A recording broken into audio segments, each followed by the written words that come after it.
On croit souvent que notre expertise suffit, mais notre expertise, elle est à mettre à moitié à la poubelle si tu ne sais pas l'exprimer. Parce que certes, tu peux être expert ou experte, mais si tu ne sais pas communiquer cette expertise ou convaincre, ton expertise ne te sert à rien. Donc en gros, la prise de parole, pour moi, c'est ce qui vient mettre en valeur qui tu es et ce que tu sais faire. Mon métier me passionne et m'apporte du bonheur. Je suis coach, je suis formatrice en prise de parole en public. Et je viens du monde du théâtre qui m'a beaucoup portée et qui continue aujourd'hui à me nourrir et à nourrir mon travail et ce que je suis. C'est quoi pour toi les éléments clés pour être bon en prise de parole, pour être convaincant, pour transmettre ses idées ? Je dirais...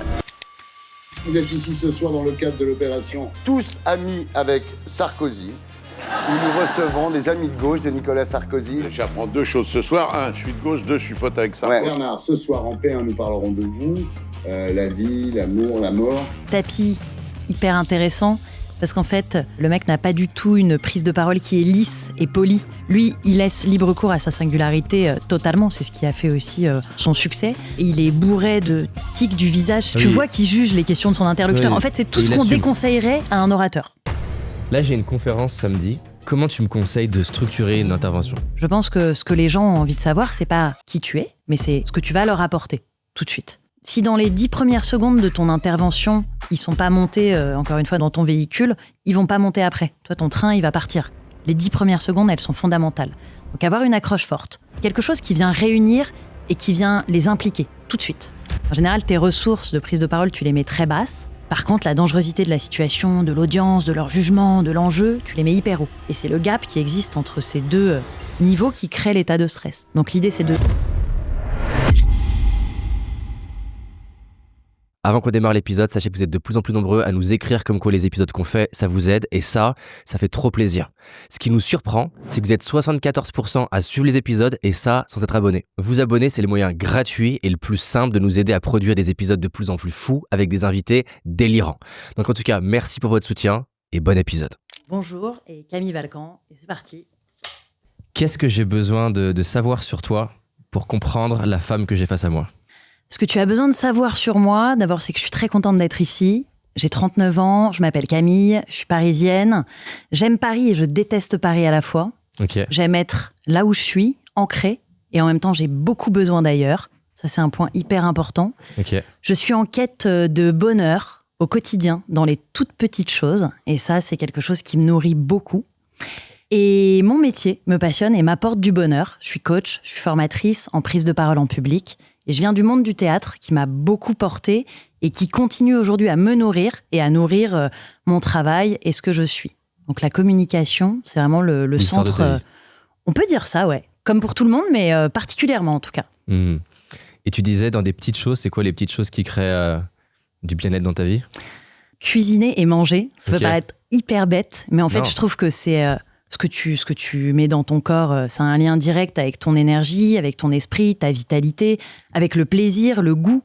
Et attention, je suis pas du tout une personne qui fait hyper attention à ce qu'elle mange, mais j'adore cuisiner en fait. C'est un bonheur 3 fois par jour qu'on peut prendre. Allons-y, Ah ouais, profitons. donc t'aimes vraiment ça donc. Ah, j'aime beaucoup, ouais. Et cuisiner, c'est une sorte de méditation Ouais. aussi pour moi. Mm. Je trouve que tu te mets dans un état où, ouais, je sais pas, t'es en connexion avec tous tes sens, etc. Donc ça, c'est un très grand kiff. Ensuite, je m'émerveille beaucoup. Je peux rester focalisée sur quelque chose de beau à mon sens, qui m'apporte en tout cas Mais c'est plus voilà, quoi, un une vision de bâtiment, beauté. une œuvre Ça peut être un paysage, ça peut être une œuvre, ça peut être une scène, je sais pas, dans un square, tu vois. observer les gens. Ouais, j'aime beaucoup observer les gens, effectivement. Je rigole parce qu'avec ma femme, on s'imagine, parce qu'on est tout le temps en train de, on adore l'humain, donc on est tout le temps en train de regarder les gens, analyser leur non-verbal, essayer d'imaginer qu'est-ce qu'ils sont en train de se dire, voir quand ils se désynchronisent. Exactement. Très drôle. Et t'imagines des vies, on est d'accord. Ouais, bien sûr. Voilà, moi pareil. Donc ça, c'est génial. On a imaginé plein de vies aussi. Et les choses du quotidien qui me procurent du plaisir, c'est me poser, bouquiner, me balader. En fait, des choses hyper simples. Ok. Voilà. Avant d'en arriver au théâtre, c'est quoi ton histoire qui fait, parce que ce que j'observe quand même très très souvent avec soit les gens que j'accompagne, soit les gens que j'interviewe, c'est qu'on fait souvent ce qu'on fait de manière, enfin vraiment pas par hasard. Souvent ça vient de notre histoire, notre enfance, de blessures, de choses qu'on a vues, de choses qui nous ont inspirés. Qu'est-ce qui t'amène au théâtre ? Pourquoi le théâtre ? Yes, le théâtre déjà depuis toute petite. Donc je pense quand je suis rentrée en CP, c'est pas particulièrement moi qui l'ai choisi. Mais j'ai commencé à faire du théâtre et moi, j'ai compris l'intérêt ou en tout cas l'aspect presque thérapeutique que j'ai pu y trouver assez rapidement. Parce qu'au théâtre, c'est étonnant. C'est comme si, à travers le fait de jouer, je pouvais me permettre d'être moi-même. Alors que, petite, puis à l'adolescence, je trouve que c'est très dur pour tout le monde de s'assumer. L'adolescence, c'est hyper particulier. Finalement, je sais que je rentrais pas trop dans les cases. Et à l'époque, j'avais pas la maturité pour me dire, c'est bien, je suis unique. C'est ok, je peux le faire. Exactement. Et le théâtre me permettait justement d'exprimer des choses qui sortaient de la norme à un moment où on n'allait pas me dire non, c'est pas comme bizarre. ça. Exactement, une fille porte une robe, marche comme ça, etc. Et donc au théâtre, je pouvais être moi-même. Donc ça a été extrêmement bénéfique pour moi. Ça m'a permis aussi de pas avoir honte ou peur du ridicule. Donc ça, c'était important, le regard des gens. Parce que ça t'entraîne, c'est dans ce sens-là? Parce que c'était obligé de faire face à ce regard des autres dans l'exercice du théâtre? Exactement, et que t'apprends un petit peu à te mettre à nu devant des gens qui te regardent, que tu dois soi-disant émouvoir ou faire rire. Et en fait, quand tu fais un petit peu de théâtre, très rapidement, tu te confrontes à des situations qui font que, c'est pas que tu n'as plus peur de rien, mais tu n'as plus peur du regard des autres. Et c'est vrai que moi, rapidement, ça m'a fait cet effet-là. Ça m'a fait énormément de bien. Ça, c'est une chose. Et deuxièmement, j'ai trouvé dans le théâtre un moyen aussi de dire et d'exprimer, au travers de l'improvisation par exemple, tout ce que je ne pouvais pas dire. Donc m'exprimer au travers de qui j'étais sur le plan physique et de l'image, et m'exprimer au travers du verbe, ce qu'on ne me permettait pas forcément de faire non plus, ou ce que je ne me permettais pas de faire. Parce que t'as eu quelle éducation? C'est comment ils étaient tes parents? Mes parents, ils étaient assez classiques. Mais plutôt stricts, plutôt rigides, justement, dans ce côté relativement rentré dans la case? Avec des attentes de normes, en tout cas. Ouais. Tu vois, des attentes assez binaires. Et j'entends, je critique pas, il n'y a aucun souci. Mais c'est vrai que, tu vois, ce qu'une maman peut projeter sur sa fille n'est pas forcément ce que l'enfant veut. Mais par exemple, c'était quoi une chose que tu avais l'impression qu'elle projetait sur toi et que tu voulais pas? La féminité, à l'état pur. Tu vois, moi, j'ai mon identité en tant que personne et en tant que femme, avec laquelle aujourd'hui je suis très à l'aise, parce que je peux être moi-même et que j'en ai rien à faire de ce qu'on me demande d'être. C'est d'ailleurs pour ça que je suis à mon compte, que je travaille et que je décide des choses dans mon travail en tout cas. En revanche, ces dictats, tu vois, de physique et d'apparence, moi, ça m'a énormément pesé petite. Et je sais que... Parce que ta maman, elle est plutôt dans le cliché un peu plus féminin? Ouais, de la bourgeoise féminine, on va dire. Okay. Totalement. Okay. Un peu, la vieille France, quoi, tu vois. Un peu... traiter, c'est dans ce sens-là? Ouais, totalement. Enfin, entre guillemets, tout est un peu sous contrôle, quoi. Sous contrôle, et surtout où on te dit que l'image que tu donnes à voir, que tu renvoies, elle est hyper importante, qu'il faut plaire, qu'il faut... non, regarde, une petite fille ne fait pas ça. Une petite fille ne s'habille pas comme ça. Et j'avais l'impression d'être tout le temps freinée. Et je ne leur en veux pas, c'est des gens très bien. Mais d'être tout le temps freinée dans le fait de pouvoir être qui je suis. Alors qu'aujourd'hui, par exemple, moi, je suis maman. Je trouve ça fondamental. C'est ma priorité de dire à mon fils tous les jours, en fait, tu peux être qui tu veux. Mais qui tu veux. Et même si ça me plaît pas à moi, et d'ailleurs, si ça me plaît pas à moi, tant mieux. Non, mais vraiment, c'est hyper important. Pourquoi tant mieux? Pourquoi l'autre extrême? Parce que je sais que moi, ça m'a pourri la vie de devoir plaire, en fait, par exemple, à ma mère. C'est bête, et je le porte encore, je pense. Et évidemment, tu veux faire plaisir à tes parents. Enfin, moi, c'est comme ça que j'ai été éduquée aussi. Donc, ça a révélé un peu ce côté rebelle chez toi? Ah ouais, totalement. Gros côté rebelle qui a pu s'exprimer un petit peu et qui ensuite m'a apporté un tout petit peu plus préjudice parce que, après coup, c'était... on me disait, attention, quand même, on sent que t'es sur tes gardes, tu fais confiance à personne, t'es un oursin. Donc effectivement, je pense que j'ai aiguisé mes griffes et qu'ensuite, c'était peut-être un petit peu trop. Ouais. Mais bon. C'est normal, on fait tout ça, de partir à droite, aller trop loin, ensuite potentiellement aller trop loin dans l'autre sens et on trouve la ligne progressivement de virage en virage. Totalement, et on passe notre vie à faire ça et tant mieux en fait, parce qu'aujourd'hui, on n'est pas qui nous serons demain, en gros, je crois. Yes. En tout cas, moi, j'aime ce côté rebelle. Okay. Ça fait partie un peu de la ligne directrice de Paradox. Tu vois, derrière une de nos phrases, c'est « Defy the status quo », défie le statu quo. Et j'adore les gens singuliers. Okay. Et, en tout cas, je pense qu'on est tous singuliers, mais j'adore les gens qui l'assument. Totalement. Qui osent... Il y a une phrase comme ça que je vais paraphraser d'Einstein qui dit, c'est un truc du genre comme ça, mon dédain pour l'autorité m'en a fait devenir une. Et vraiment, un truc comme ça, je trouve que c'est puissant. Tout à fait. Qu'est-ce qui t'amène à passer du théâtre à accompagner les gens sur leur prise de parole? Le théâtre, ça a duré 10-12 ans, enfin, voilà, le fait que je bosse dans le théâtre, et c'était super. Sauf que je me suis un peu épuisée en termes de rythme et d'équilibre quand tu fais du théâtre, soit que tu joues ou que tu mets en scène, ce que je faisais. C'est bien, mais sur le plan mental et physique, c'est assez instable, en tout cas pour ma part. C'est-à-dire que tu dois en permanence chercher des cachets, renouveler ton intermittence. Tu répètes des pièces de théâtre jusqu'à pas d'heure où t'es pas forcément payé. Donc il y a un déséquilibre qui, au début, moi, me plaisait parce que je trouvais ça hyper fun. C'était un peu rebelle comme rythme. Ouais, c'est la vie d'aventurière. Exactement, complètement. En plus, on jouait beaucoup en troupe et tout. C'était très festif, donc trop cool.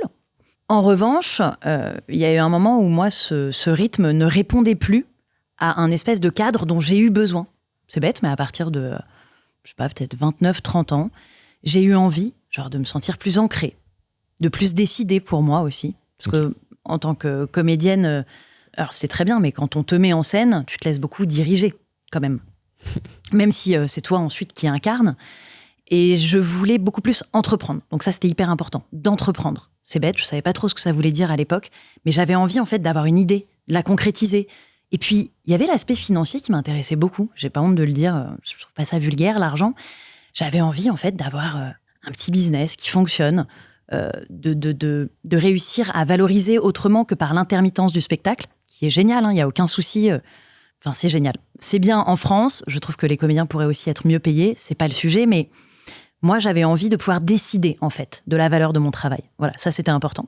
Et surtout, le lien entre le théâtre et la prise de parole, ça a été de trouver le bénéfice des outils du théâtre, mais ailleurs qu'au théâtre. Parce que le théâtre, c'est très bien.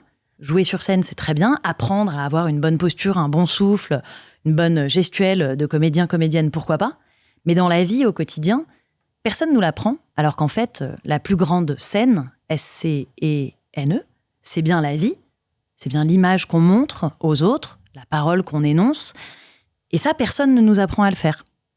Alors bien sûr, on peut prendre des cours de théâtre en tant qu'adulte, mais sortir les outils du théâtre comme lieu à proprement parler, et les emmener soit en entreprise, soit en start-up, soit auprès de tout type de profil d'ailleurs, pour leur donner les clés d'incarner mieux leurs propos, ça m'a énormément branché. On va creuser d'ailleurs ce que tu as appris du théâtre et certainement d'autres outils que tu as acquis avec le temps. Pour le prendre à l'envers, yes. Ça m'intéresse de creuser qu'est-ce qu'il ne s'agit pas de prendre du théâtre. Et la raison pour laquelle je te pose la question, c'est que, et justement, je l'ai beaucoup moins retrouvé chez toi, c'est ce qui m'a donné envie de creuser avec toi. J'ai trouvé dans mes perceptions, chez beaucoup de coachs prise de parole qui viennent du théâtre, quelque chose qui pour moi n'est pas du tout attirant. C'est-à-dire qu'en fait, j'ai l'impression qu'ils vont essayer de me transformer en un cliché de personne qui s'exprime au théâtre, et c'est particulier l'expression au théâtre, sur scène, la manière que tu vas avoir d'articuler. Et donc, il y a plein de choses qu'on va creuser ensemble qui sont à apprendre, c'est certain. Qu'est-ce que tu dirais qui n'est pas à apprendre quand on vient du théâtre ? Pour pas devenir... J'ai un autre exemple d'un pote qui est voix off. Il fait des voix off de télé, etc. Et en fait, pareil, sa capacité à moduler sa voix, elle est exceptionnelle. Enfin, voilà, c'est sûr. Mais je trouve que dans l'ère actuelle où on parle en podcast de manière relativement naturelle, sur YouTube où on parle de manière plus naturelle qu'un présentateur télé, que tous ces conseils-là, ils vont avoir tendance à créer un personnage là où les nouvelles générations veulent un côté, authentique, naturel, qui n'est pas du tout celui qu'on voit dans un personnage de présentateur télé, par exemple. Et pareil, je vois des présentateurs télé qui ont du mal à s'adapter à YouTube parce qu'ils sont tellement formatés à une manière de parler. Donc, bref, tu as compris ma question. Qu'est-ce qu'on n'emmène pas du théâtre dans la prise de parole ? Très clair. C'est assez contradictoire parce que tout à l'heure, je te disais, les outils du théâtre peuvent être utiles au quotidien parce que le quotidien est une grande scène. Ouais. Mais je te rejoins dans le sens où, évidemment, quand on prend la parole devant une audience professionnelle ou, je sais pas, un mariage ou à un moment où on doit convaincre, on switch un tout petit peu en mode « je prends la parole face à des gens ». Je ne suis pas seule face à mon miroir. Et en fait, pour moi, on est réellement soi-même que lorsqu'on est seul. C'est vrai. Enfin, moi, je le constate, en tout cas. Ou avec des très, très proches. Oui, c'est vrai. Non, mais en plus, je suis d'accord avec toi, je le ressens aussi. Mais on est à 10 000% soi-même quand on est seul, quand même. Si on y pense très, très profondément, je trouve que c'est ça la réalité. Mais j'entends ce que tu veux dire. Et l'idée des outils à ne pas emmener, justement, dans ces prises de parole de la vie quotidienne, c'est de trouver le juste milieu entre cette singularité qu'on veut exprimer, mais qu'elle soit accessible, qu'elle soit portée par une certaine technique quand même, qui permette en fait de faire naître cette singularité, qui te permet de lui donner accès à toi-même, aux autres. Je m'explique. Moi, j'accompagne des clients, par exemple, qui ont des personnalités assez brutes, tu vois, un peu ce que moi j'étais quand j'étais ado, qui ne sont pas polis du tout, au sens un rocher poli, tu vois ce que je veux dire, un caillou poli. Et ces personnes-là, je trouve ça extraordinaire, parce qu'il y a une essence qui se dégage d'eux, t'as envie que ce soit accessible, qu'ils se fassent entendre. Mais en fait, cette singularité, cette rugosité peut aussi les empêcher d'être compris, de bien s'exprimer. Parce que l'émotion, parce que le feu va venir entamer, je sais pas moi, leur diction, leur respiration, l'émotionnel, quoi, qui prend le dessus, tout simplement. Donc je pense que l'idée, c'est de trouver l'équilibre entre une émotion qui est au service de ta prise de parole et qui vient pas la recouvrir, et une technique, et c'est ça qu'on prend du théâtre, qui est quand même présente pour venir soutenir cette singularité-là. Et je crois que la technique, elle est utile dans ces moments-là pour venir exprimer cette singularité. Cependant, si la technique, tu la mets trop au service de cette singularité, la singularité, elle est totalement étouffée. Donc je pense que c'est une question d'équilibre. Et que tout ce qui est issu du théâtre, comme tu le disais tout à l'heure, en mode un peu trop robotisé, n'est pas à prendre si tu veux en tout cas être toi-même. Allez, l'histoire de démarrer avec un bon cliché, voici la vue de mon appartement. Alors je suis désolé, j'ai pas encore de Lamborghini, et je vais t'expliquer pourquoi. Il y en a marre. Sincèrement, il y en a marre du dev perso. Ça fait plus de 10 ans que je suis dans ce milieu du dev perso. On a juste changé les emballages. Avant, c'était les livres, puis les conférences, les vidéos, les podcasts, maintenant les Reels et les TikTok, avec des Lamborghini et des cigares. Toujours les mêmes punchlines creuses. Trouve ta motivation, sois discipliné, sois positif. Vibre l'abondance. Et le pire, les gens se disent « j'ai pas assez de volonté, je suis trop faible », alors qu'en réalité, le système, il est cassé. L'industrie du dev perso, elle repose sur une illusion. Quand on veut, on peut. C'est faux. Toutes les études en sciences comportementales le prouvent. La volonté, elle représente qu'une petite partie de l'équation. Mais l'industrie, elle continue à te vendre de la motivation parce que ça vend bien.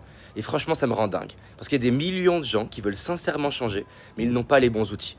Alors on a décidé de casser les codes, de s'entourer de chercheurs, d'ingénieurs pédagogiques, de personnes brillantes et d'ingénieurs IA. D'où le fait que je n'ai pas l'argent pour une Lamborghini parce que je la mets sur des gens brillants. Avec l'équipe, on va te révéler le projet qu'on construit en sous-marin depuis plusieurs années, qui nous a coûté des centaines de milliers d'euros, et pourquoi il va réécrire les règles de ce secteur. Si t'en as marre des discours creux, que tu veux voir un système basé sur la science, inspiré des cerveaux les plus brillants de l'histoire, avec un suivi personnalisé, inscris-toi juste en dessous et qu'on fasse en sorte que le changement devienne enfin concret, mesurable et durable. Ciao. Du coup, Camille, pourquoi c'est indispensable de mettre de la valeur sur la prise de parole en public? Puis il y a des gens qui peuvent se dire oh, mais c'est que pour les personnes qui passent à la télé, qui font des pitchs. Pourquoi en fait tout le monde, on a un vrai intérêt à s'intéresser à ça? Ou qu'est-ce qui se passe si on s'y intéresse pas en fait? D'abord pour deux raisons. D'une, parce que c'est vital. Je pense que t'exprimer, c'est fondamental. Pour exprimer qui tu es, prendre la parole, pour moi, c'est prendre sa place, clairement. Ça veut pas dire pousser tous les autres, mais être qui tu es au travers de ta parole, c'est vital. Ça te permet d'être en bonne santé, exprimer tes idées et les exprimer clairement. Donc, avoir les outils pour le faire, pour moi, c'est un synonyme de bien-être, d'épanouissement et de confiance en soi. Ce serait dommage de pas s'en occuper. Deuxièmement, on croit souvent que notre expertise suffit, que ce soit sur le plan professionnel ou autre d'ailleurs. Mais notre expertise, en fait, elle est à mettre à moitié à la poubelle si tu ne sais pas l'exprimer. Parce que certes, tu peux être expert ou experte, mais si tu ne sais pas communiquer cette expertise ou donner envie sur ce que tu sais faire ou tout simplement faire acheter ou convaincre, ton expertise ne te sert à rien. Donc en gros, la prise de parole, pour moi, c'est ce qui vient souligner, mettre en valeur qui tu es et ce que tu sais faire. Donc ça dépasse un certain niveau et que ce soit communiqué. Quel est le prix qu'on paye, peut-être dont on ne se rend pas compte, quand on ne met pas de valeur sur notre communication? Ou peut-être qu'on se rend compte, mais en tout cas, c'est quoi le truc bien frustrant ou que plein de gens en fait vont se dire « Ah putain, c'est vrai ». Je pense que tu peux énormément stagner dans la vie. Et pourquoi pas, il y a peut-être des personnes dont la stagnation est un grand confort. Mais je pense que non, on a tous envie de voyager, pas forcément d'évoluer, mais de voyager dans la vie. Je pense que Ne pas travailler ta communication, ça te bloque sur plusieurs plans. Sur le plan relationnel déjà, c'est bête, mais il ne s'agit pas quand tu rencontres quelqu'un qui te plaît ou avec qui tu veux rentrer en communication de lui faire un grand discours, mais de prendre sur toi, de maîtriser ton émotion et de réussir à exprimer, je ne sais pas, ton envie ou tes sentiments. Ça me paraît être fondamental. Ne pas passer à côté d'une rencontre, c'est le truc le plus précieux du monde. Et même si cette rencontre, elle aboutit sur rien, c'est pas grave, tu l'auras fait. Mais en fait, ne pas oser. Voilà, c'est ça l'écueil. C'est-à-dire que quand tu prends pas la parole, en général, tu n'oses pas. Et donc, tu ne sais même pas si tu es capable de faire, rencontrer, proposer, développer.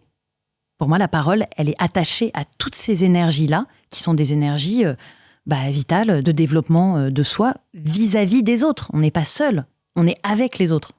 Et ce qu'on se rend pas compte, je trouve, c'est à quel point ton banquier va te juger sur comment tu t'exprimes, va t'offrir des opportunités, va rendre possible des choses impossibles en fonction de comment tu t'exprimes. Les gens vont t'aider, tes clients vont dire oui ou non, tu vas créer des opportunités. Enfin, les gens me demandent comment j'ai eu de certains invités un peu fous, par exemple Richard Branson, j'en parle souvent. Ça va jouer en 45 secondes, mon attitude, comment je le regarde, ma confiance, comment je lui parle. Et ça, accumulé sur 10 ans, c'est des vies qui sont stratosphériquement différentes. Ah, mais t'as totalement raison. Un appart, un logement que tu veux avoir, un boulot, une négociation, une rencontre. J'allais dire tout, mais non. Beaucoup de choses se jouent sur la qualité de ta communication. La manière de formuler une idée, d'influencer. Alors ça, c'est plus dur. Mais c'est fou, parce que moi, c'est le truc où tous les jours, je me dis, mais attends, c'est ton taf et tout, tu vas y arriver. Et en fait, quand je suis face à mon fils, je me dis, j'ai tout perdu, j'ai tout oublié. C'est vrai, parce que c'est pas du tout la même chose. Après, oui, si tu te mets à réfléchir sur stratégiquement comment lui faire comprendre que... Enfin, je sais pas, mais... J'imagine quand même... C'est clair qu'on ne s'attire pas les enfants par hasard et je suis convaincu qu'il vient te challenger.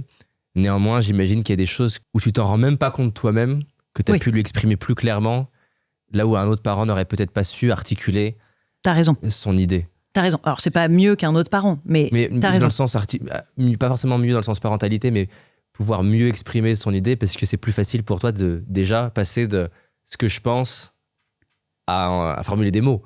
Il y a beaucoup de personnes qui ont envie de dire des trucs, mais elles ne sont pas entraînées à savoir les articuler, leurs idées.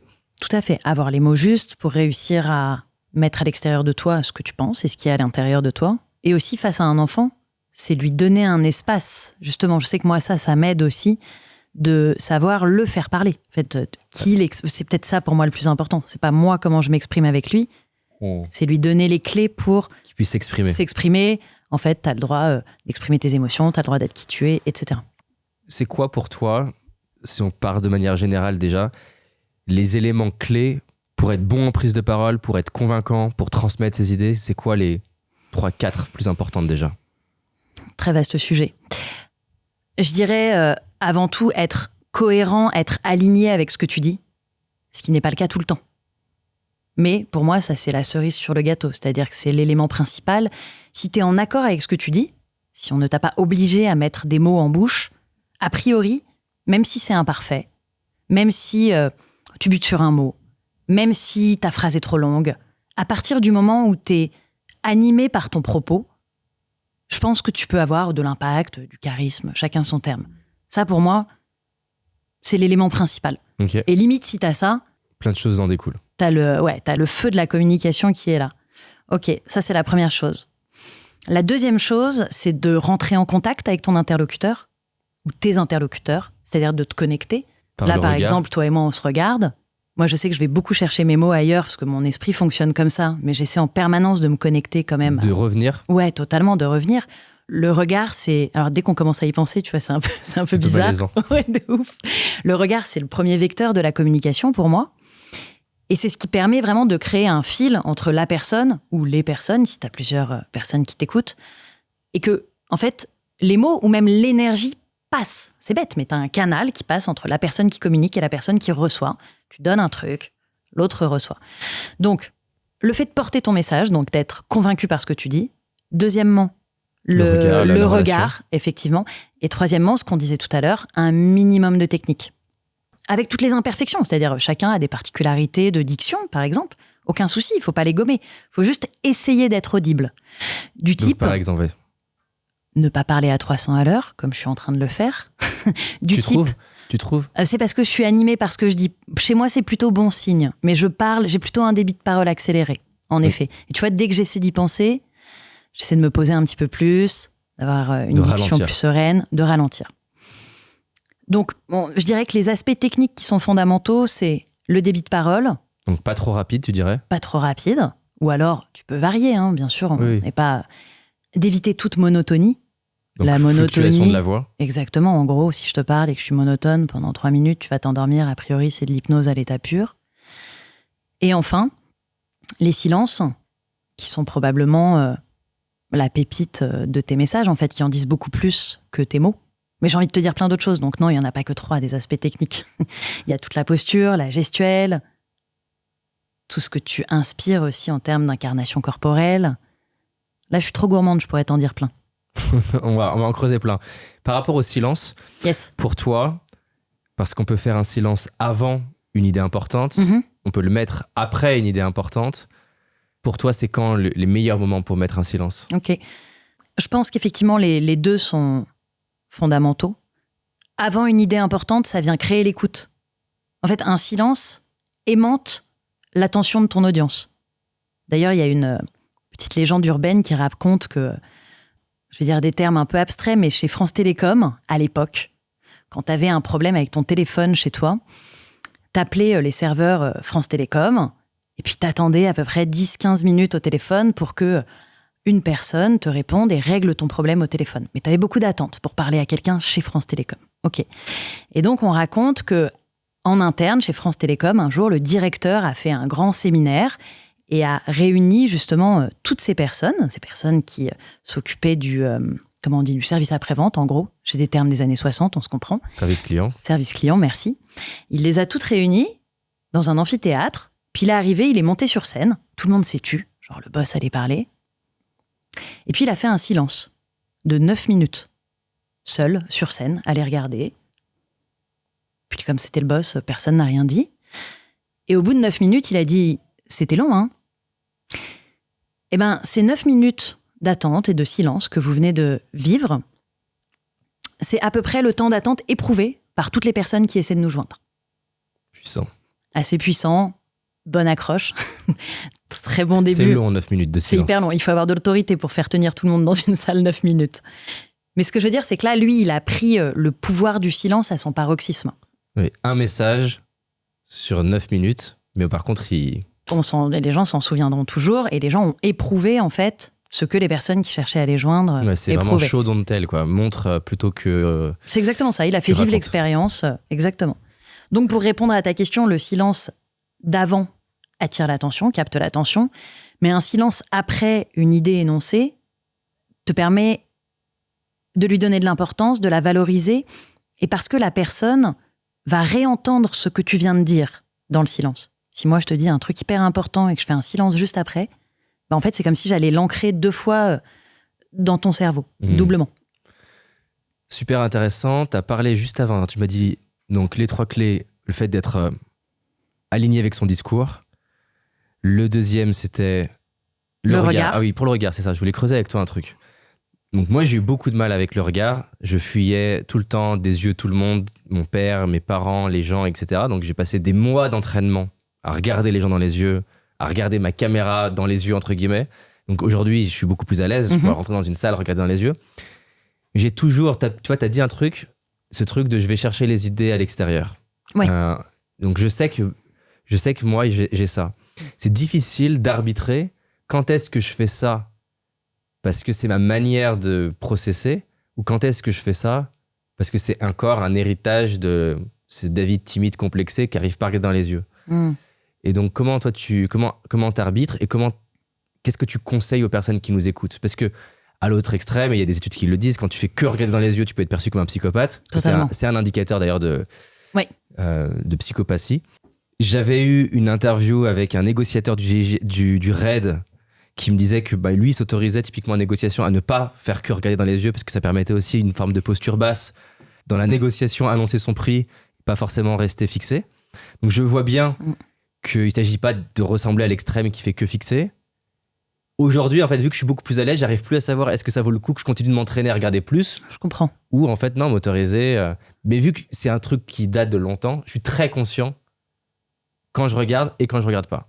Là où je vois que ma femme, par exemple, elle me dit c'est fou, mais je me rends même pas compte si je regarde les gens dans les yeux ou si je regarde ailleurs. Ok. Ça m'intéresse d'avoir ta vision. Ok. D'abord, ma vision, c'est que tu as un regard hyper franc. Parce que je sais, parce que je l'ai remarqué tout de suite quand on s'est rencontrés. Et on ne se dit pas du tout que tu peux avoir une quelconque problématique avec le fait de rentrer en contact sur le plan visuel. Au contraire. Et justement, ce que tu dis, tu t'es beaucoup entraîné, etc. Alors pour moi, dont c'est le travail, là, je le constate. Et je me dis pas, wow, il a vachement bossé son regard. Non, pas du tout. Mais on voit qu'en tout cas, c'est rare d'avoir un regard si franc. Et moi, je trouve que c'est très précieux. Je suis d'accord que ça peut être malaisant quand c'est trop. Totalement d'accord. Comment faire le tri ? C'est plus quand je parle, d'ailleurs, j'ai remarqué. Exactement. Quand j'écoute, c'est facile. Exactement, mais c'est normal. Enfin, je crois que c'est normal, sans porter de vérité absolue. Quand t'écoutes, tu reçois.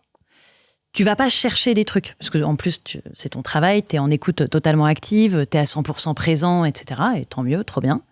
En revanche, quand tu parles, t'es en train de construire ton discours. Ce que tu vas dire après, tu ne le sais pas, sauf si tu récites par cœur et on se le déconseille, bien sûr.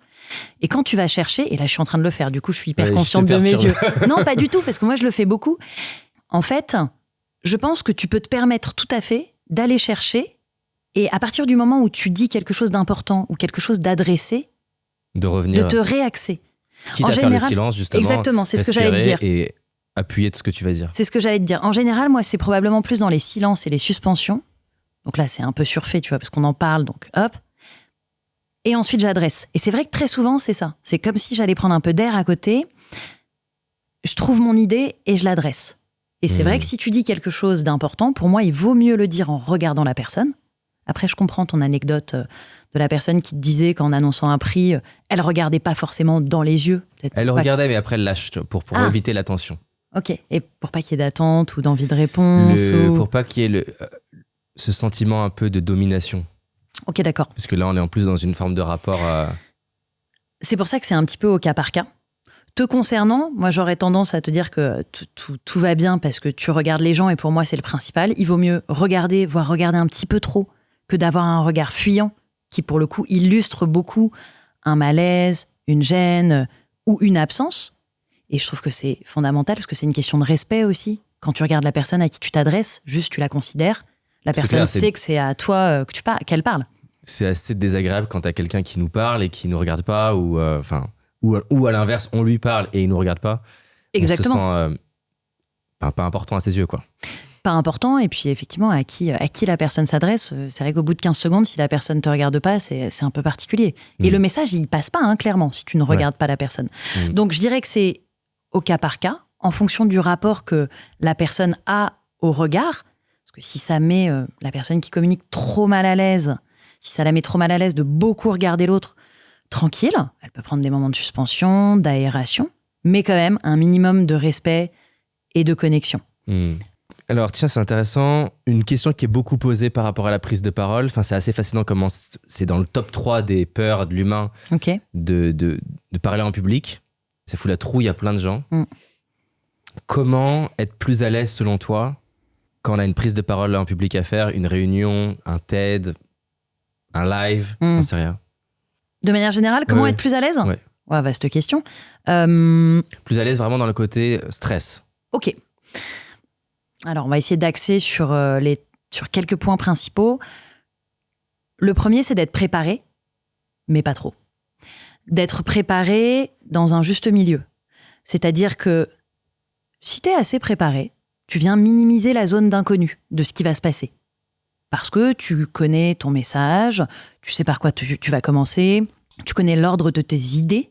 Et surtout, si tu t'es préparé à l'oral, c'est-à-dire si tu t'es entraîné, assis, debout, à l'énoncer 1 ou 2 fois, pas en étant dans le par cœur, alors ton corps, ton cerveau, ta bouche vont être habitués, tu vas gagner en fluidité et tu vas aussi gagner en confiance. Puisque le jour J, tout ton être va se dire en fait, je l'ai déjà fait, donc je suis rassuré. En gros, minimiser la zone d'inconnu, c'est minimiser la zone de stress. Plus tu réduis l'inconnu, plus tu réduis le stress, selon moi. En revanche, ne pas être dans le par cœur, Ça, c'est un gros piège, parce que quand tu es dans le par cœur, du coup, tu peux plus compter sur toi-même. En gros, tu es dans le par cœur, tout d'un coup, tu oublies une phrase, bah t'es foutu, parce que tu ne sais pas du tout comment te reprendre. T'as comme aucun filet de protection, parce que tu n'as pas appris à improviser. Donc, ne pas être dans le par cœur, mais être un minimum préparé pour être dans le juste milieu et minimiser la zone d'inconnu. Ça, pour lutter contre le stress, c'est très bien. Deuxièmement, ça peut paraître très classique, mais on connaît les effets que la respiration ont sur la sérénité ou sur le stress, dans un autre sens. Et donc, surtout, faire des exercices de respiration, ça peut être de la respiration ventrale, ou tu peux appeler ça respiration abdominale aussi, ça peut être de la cohérence cardiaque. En plus, on connaît tous ça aujourd'hui. On sait que c'est hyper efficace. On se dit, ouais, trop bien, je vais pratiquer. Tu fais 3 minutes de cohérence cardiaque avant une prise de parole. Ton cortex, donc ton cerveau intelligent, il est libéré. Ton cœur, il est régulé. En plus, tu t'es concentré sur la respiration avant, donc finalement, tu t'es focalisé sur quelque chose de très concret. Tu fais beaucoup plus abstraction de tes pensées parasites et de l'usine à stress. Donc, premièrement, te préparer. Deuxièmement, faire un exercice de respiration. Classique, mais il n'y a pas plus efficace. Troisièmement, dédramatiser. C'est-à-dire que intellectuellement, et on le sait, mais c'est vraiment s'atteler à le faire, dédramatiser l'importance de notre interlocuteur, l'importance de l'enjeu de la prise de parole et le niveau de risque de notre prise de parole. Parce qu'en général, le gap du stress, je crois qu'il existe entre ce que tu imagines de la dangerosité de la situation de prise de parole à venir et ce que tu crois de tes ressources face à cette situation. Ça peut être dans toutes les situations de stress d'ailleurs. En général, tes ressources de prise de parole, tu les mets très basses. Par contre, la dangerosité de la situation, de l'audience, de leur jugement, de l'enjeu, tu les mets hyper haut. Et c'est le gap qui existe entre ces deux niveaux qui crée l'état de stress. Donc l'idée, c'est de dédramatiser en se disant, ok, en fait, c'est des humains. A priori, ce matin, ils ont tous bouffé des céréales, ils se sont lavé les dents. On s'en fout. Ok, ma vie ne se joue pas sur cette prise de parole, même si des fois, je comprends que si. Mais c'est très rare que la vie se joue sur une prise de parole. Donc venir minimiser la dangerosité de la situation et puis prendre conscience que, en fait, parler, je sais faire. Si je bégaye, c'est pas grave. Si je suis rouge, bah, c'est ok. Ça veut dire qu'il y a du sang qui monte dans mon visage, tout va bien. J'ai le droit de respirer, etc. Donc, et voire même dans ce que tu dis, ça qui est drôle, c'est que c'est paradoxal, mais je peux utiliser des imperfections pour rendre ma présentation meilleure. Je pourrais rougir et faire rire la salle avec. Totalement. Du coup, il m'apprécie davantage, qu'il me trouve humain. Tout à fait. Ça, c'est un truc que j'adore en stratégie de manière générale. Les stratégies militaires, c'est beaucoup ça. C'est comment j'utilise ma faiblesse en force. Et donc, je pourrais rougir et que les gens à la fin se disent « il est trop sympa, il est vulnérable, il est humble ». Et qu'au final, je sois plus apprécié que le speaker qui arrive avant ou après moi, qui peut-être sur le papier est plus parfait, mais trop Ken de Ken et Barbie, où les gens n'arrivent pas à s'identifier, quoi. Totalement. Totalement. Et c'est ce qu'on se disait, ça rejoint ce qu'on se disait sur la singularité tout à l'heure. Je pense qu'effectivement, il vaut mieux se servir de ces imperfections-là, totalement. Et moi, je conseille toujours à mes clients ou clientes qui viennent me voir en me disant « Moi, j'ai un problème, je transpire ou je deviens très rouge quand je prends la parole. » Ok, très difficile à traiter, entre guillemets. Ouais, en revanche, avouons-le. C'est-à-dire, on le pose sur la table. Tu prends la parole, au bout de 30 secondes, tu te tapes un énorme phare, t'es tout rouge, tu transpires. Dis-le. Tu peux dire « Pardon, j'ai un petit coup d'émotion, j'ai chaud. » Et en fait, ça va se retourner en quoi ? Ça va se retourner en « C'est un moment important pour moi. Et juste, j'ai de l'émotion, je suis humain, je suis humaine. Je vais boire une petite gorgée d'eau, je vous reviens. » Et c'est OK. Et tout le monde dans l'audience se dit « Ah, waouh, moi, si j'avais été à sa place, pareil, limite, je me serais évanouie. » Et t'as raison. Empathie, etc. Donc, totalement. Après, il ne faut pas les créer de manière... faut pas les inventer, ce moment, exactement. Mais s'en servir et les avouer, de toute façon, ça va permettre de tout de suite les évacuer. Si on est tout rouge et qu'on se dit « Non, je veux pas que ça se voit, je lutte, je veux pas que ça se voit », on va renforcer cette rougeur. Exactement. J'aimerais avoir ton opinion sur la prise de parole parce que j'ai l'impression qu'il y a différents styles d'orateurs, de personnes qui parlent en public, et tu parlais de la vitesse. Et donc, j'ai l'impression qu'il y a un spectre où je vois Brel qui me revient comme ça avec un rythme très lent, et ça va être comme très profond parce qu'il y a beaucoup de silence entre chaque mot. Ils vont du coup être appuyés, et du coup, il y a un côté envoûtant, captivant, qui absorbe. Et de l'autre côté, je ne sais pas qui je pourrais te trouver, je vois aussi des prises de parole qui vont avoir un côté captivant avec beaucoup plus d'énergie, un rythme de parole beaucoup plus rapide. Et donc, ça m'intéresse d'avoir ta vision. En tant qu'humain, on a accès aux deux. Dans quel cas faire quoi ?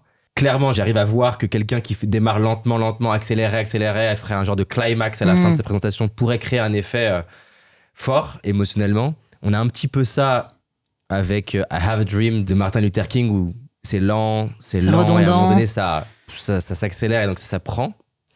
Donc peut-être, première question déjà, c'est quand est-ce que, entre guillemets, accélérer et presque ne plus faire de silence. Parce qu'il y a, voilà, tout à l'heure, tu parlais des silences. Il y a un pouvoir à, je vais créer une tension. Il y a 3 clés. Silence, clé 1. Mais j'ai l'impression qu'il y a aussi une forme de musique et de pouvoir quand la personne, d'un coup, elle s'arrête plus. Et elle fait plus aucune pause, presque. Ou en tout cas, pendant au moins 1 minute. Et après, peut-être, elle en refait une grosse et elle a pu une dernière idée. Et donc, ça, j'aimerais avoir ta vision de quand est-ce que ça s'emboîte, ça. Ok. Alors pareil, il n'y a pas de vérité absolue, je pense. Ça dépend des profils, des situations, des discours de l'audience. Mais je pense qu'on peut voir nos prises de parole comme des partitions de musique. Donc tu as raison, tu parles de Brel par exemple. Et ces partitions de musique, l'idée, pour moi, c'est qu'elles ne soient pas répétitives. La musique répétitive, c'est bien, mais en fait, il y a un moment où on ne l'entend plus. Et donc, les variations sont fondamentales. En revanche, comme tu dis, quand accélérer, quand ralentir, je pense que ça dépend de 2 choses. Ça dépend de ton énergie et de la manière dont ton propos t'anime. Et l'idée, c'est pas d'accélérer pour te débarrasser du propos, absolument pas. C'est d'accélérer quand tout d'un coup, tu as une gourmandise. Parce que si cette accélération, justement, j'essaie de me mettre en l'état là, mais elle est nourrie d'une énorme conviction, ça fonctionne parce que tu as l'émotion qui vient supporter cette accélération. Donc là, ça marche. Et c'est presque plus l'émotion que tu transmets que potentiellement le fond de tes idées. C'est Totalement. En tout cas, c'est l'émotion qui va pousser le message. Et c'est pour ça que le message, il va être audible et à 100% reçu, même s'il est rapide, tu vois, parce que tu es animé par ce que tu dis. En revanche, même dans ces moments-là, justement, les ruptures de rythme, les suspensions, les silences, parce qu'on a accéléré, parce qu'on en a mis beaucoup en termes d'énergie, ça va être nécessaire pour respirer, pour pas être en apnée. Parce que si toi, orateur, t'es en apnée, tu mets la personne qui t'écoute en apnée, déjà. Mais l'idée, c'est de réussir à la transporter avec le rythme, mais qu'elle te suive, et donc ne pas la perdre. Et ça doit être ça, le point fondamental dans ton débit. T'accélères, tu ralentis, partition de musique, faut que ce soit varié, mais cohérent. Mais surtout, ne jamais perdre ton auditoire. Si tu sens qu'en fait, toi, t'es un véhicule, ils sont dans ton véhicule quand tu parles, mais que tu les lâches, quoi, qu'ils sortent de la bagnole parce que tu vas trop vite, bah, tu les as perdus. Donc, toujours vérifier quand même, justement, peut-être avec des silences, peut-être avec du contact visuel, qui sont toujours là et qu'ils t'écoutent. Super clair. Autour de ça, ce qui m'intéresse de creuser, de clarifier avec, encore une fois, ta vision, c'est... Tu disais tout à l'heure, j'ai tendance, en interview, toi, à plutôt parler vite. Ouais. Je pense que de base, par exemple, je vais avoir tendance à, sans dire parler extrêmement vite, à parler en tout cas plus vite que d'autres personnes que je peux voir. Comment tu poses le curseur entre... Bah non, en fait, qui je suis, c'est quelqu'un qui parle vite, et donc ma variation, elle va être de là à là. Pour une autre personne, elle est d'ici, ici. Mais dans quelle mesure, c'est pas en fait tout simplement juste un conditionnement, et je peux pas m'entraîner à descendre vraiment, ralentir. Je suis d'accord. Et je te pose la question parce que j'ai ce dilemme. Tu peux faire, même si je fais une vidéo face cam de 1 minute sur les réseaux, dans tous les cas, je vais varier, pour reprendre ton point. Mais je peux varier entre là, ou ici, ou ici. Je peux parler super vite. Et tu as des formats sur Internet qui vont marcher parce que ça bombarde. Et d'autres où la personne, elle va vraiment prendre le temps. J'en sais rien, elle prend son téléphone. Et il y a une chose que les gens réalisent pas en ce qui concerne vraiment la confiance en soi. Et ça, j'ai tendance à peu le faire, par exemple, ce type de rythme qui, je vois, il marche. Et comment tu arrives à savoir quand est-ce que je suis un personnage et quand est-ce que je suis moi-même simplement avec des techniques? La meilleure personne qui pourra le savoir, c'est toi, déjà. Okay. Même si mon regard extérieur, en tant que miroir, peut compter, toi, tu peux le sentir en termes d'énergie, en fait. Parce qu'on parle beaucoup du débit de parole, mais ton débit, il est lié à ton énergie interne. Ton débit de parole, en fait, c'est l'expression de ton énergie, de la manière dont ça circule. Bon, c'est un peu abstrait, mais tu vois ce que je veux dire. Et je pense que toi, tu le sens. Tu le sens si t'es dans le bon rythme ou pas. D'une, parce que tu t'écoutes. Est-ce que ton expression, elle est en phase avec ton énergie? Et de deux, quand c'est en présentiel, Parce que tu peux sentir si la personne, elle te suit ou pas. Donc, moi, j'aurais tendance à te dire deux choses. D'une, si toi, tu sais que ton débit de parole et donc ton énergie vocale varie de là à là, bah, c'est pas la peine d'aller plus haut ou d'aller plus bas, en fait. C'est toi, c'est qui tu es. Et comme ce qu'on se disait au début, bah, ta singularité, elle se situe là. Et il n'y a pas de raison d'aller plus lentement ou plus rapidement. À partir du moment où tu es audible dans cette jauge-là, bien sûr. Et la deuxième chose, c'est que pour moi, le débit de parole n'est pas du tout le même quand tu es justement face cam en vidéo ou dans un moment en présentiel. Dans un moment en présentiel, tu peux beaucoup plus te permettre de ralentir, de faire des silences. Parce que les gens, ils sont là, ils sont présents, tu le sais. A priori, là, tu vas pas te lever en 2 secondes et sortir de la pièce si je te parle. A priori. Alors qu'on sait très bien sur nos téléphones, a priori, si j'ai une vidéo et qu'il y a un silence de plus de 3 secondes, je vais pas la regarder. Parce qu'on fonctionne comme ça, c'est notre énergie passive quand on regarde des vidéos. Sauf si vraiment on se cale devant une formation en ligne, etc. Donc je pense que le débit de parole n'est pas le même quand on est en présence de quelqu'un qu'on tient par une attention concrète, physique, que quand c'est face à la caméra où on ne sait pas dans quelle situation les gens vont nous regarder. Mais je pense qu'il faut respecter notre débit de parole, qui est le reflet de notre énergie interne, qui est le reflet de notre singularité, si on en revient au début. Là, j'ai une conférence samedi. Comment tu me conseilles de structurer une intervention ? Elle va durer, je crois, 45 minutes. C'est long. Déjà, désolé. Après, c'est bien, parce qu'il y a beaucoup d'apports. Pour moi, c'est pas si long, parce que vu que je fais des 2 jours, 3 jours, ça va. C'est paradoxalement court. Mais disons que oui. Donc, comment, à ton avis, c'est quoi que tu me conseilles pour bien structurer ces 45 minutes ? Ok. Alors après, ça dépend de ton audience. Est-ce qu'elle est déjà acquise ? L'objectif de ton audience ? C'est pas mon audience. Je suis intervenant dans un événement qui, je pense, à 30-40% me connaît. D'accord. Voilà. Ok.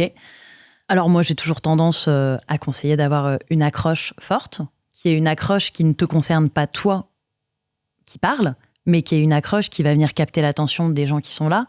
Donc tout de suite de leur parler d'eux, en fait. Même si tu sais pas qui est qui exactement, il faut tout de suite qu'ils se sentent happés, pris par le col, sans agressivité aucune. Si dans les 10 premières secondes de ton intervention, ils sont pas montés, encore une fois, dans ton véhicule, ils vont pas monter après. Toi, ton train, il va partir. Les 10 premières secondes, elles sont fondamentales. Donc avoir une accroche forte, soit émotionnelle, soit storytelling, soit même une question qui les fait réagir, soit un constat mais commun, dont on est tous conscients, mais quelque chose qui vient réunir et qui vient les impliquer tout de suite. Avant de dire bonjour ? Ouais, totalement. Après, ça dépend des identités de chacun. Il y a des personnes qui ont envie de dire bonjour, je suis telle personne, etc.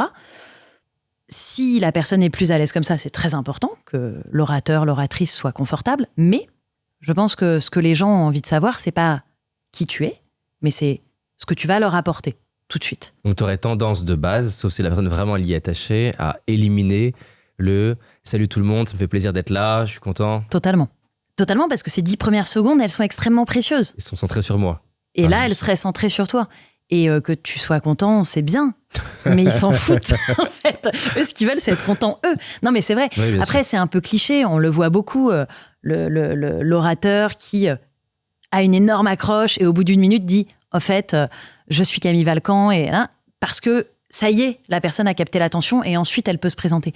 Mais au final, ça fonctionne comme ça. Oui, d'abord, j'obtiens ton attention. Exactement. Parce que je t'ai accroché et je la conserve parce que tu vois, entre guillemets, ce que tu as gagné. Exactement. Et après, tu es intéressé par moi, je peux te dire qui je suis. Totalement. J'aurais tendance à te conseiller de commencer par une accroche de ce type-là. Accroche qui serait en lien avec un aspect émotionnel. Ça ne veut pas dire que tu vas faire pleurer tout le monde, mais qui a une teinte émotionnelle. Si tu es dans une accroche hyper rationnelle ou pragmatique, tu vas moins aller choper les gens. Donc là, encore une fois, je n'ai pas pris le temps de regarder exactement ce que j'avais à faire, mais je crois que c'est relativement des personnes qui veulent entreprendre. C'est ça qui n'est pas encore clair pour moi. Il faut que je regarde si c'est des gens qui veulent entreprendre, sont au démarrage de leur projet ou ont déjà des business qui fonctionnent et veulent les faire développer. Donc là, ce que tu es en train de dire par approche rationnelle, typiquement arriver en disant la question que je me suis posée, c'est comment on fait pour atteindre un business à 1 million d'euros en le moins de temps possible. J'en sais rien. Est-ce que c'est rationnel? C'est ce que tu as prévu ou pas? Non, pas du tout. Non, ça c'est pas rationnel. Et c'est intéressant parce qu'en fait, tu parles de toi, mais, et c'est contradictoire avec ce que je t'ai proposé avant, mais tu parles de toi, mais tu leur parles à eux aussi. Parce que c'est probablement la question qu'ils se posent. Ouais. Donc ça fonctionne. Et non, pour moi, on est sur l'émotionnel, parce qu'en fait, comme ce que je disais tout à l'heure, pour moi, la thune, c'est de l'émotion, c'est de l'énergie. Ouais. Donc, tu parles d'argent, tu poses une question, c'est bien. Je trouve que c'est une bonne accroche. Mais tu pourrais aussi, par exemple, si c'est des personnes qui veulent entreprendre, toi, tu es entrepreneur, un entrepreneur à succès qui a réussi, donc, sans partir de toi, mais en partant d'eux, avoir une accroche, par exemple, qui évoque, j'en ai aucune idée parce que j'ai pas les chiffres et je sais même pas si c'est vrai, mais à quel point en France, les gens qui entreprennent sont en meilleure santé. Je dis n'importe quoi. Mais peut-être qu'en fait, entreprendre, c'est un gage de bien-être. Parce qu'en fait, on s'épanouit dans le fait d'entreprendre. C'est vrai, enfin, pardon, mais bon, ça me concerne personnellement. Mais être à mon compte et entreprendre, c'est bien meilleur pour ma santé que d'être salarié. Et donc, entreprendre est un gage de bonne santé. Et donc, finalement, faire le lien entre l'entrepreneuriat et la longévité de leur vie, dès le démarrage, je pense, ça peut capter leur attention. Mais à l'inverse, je pense qu'il y a une corrélation entre les crises cardiaques et l'entrepreneuriat. Ah, intéressant. Est-ce qu'arriver avec une mauvaise nouvelle, c'est à déconseiller? Bah, J'ai ça pas prévu dépend de de faire ton ça, objectif de prise de parole.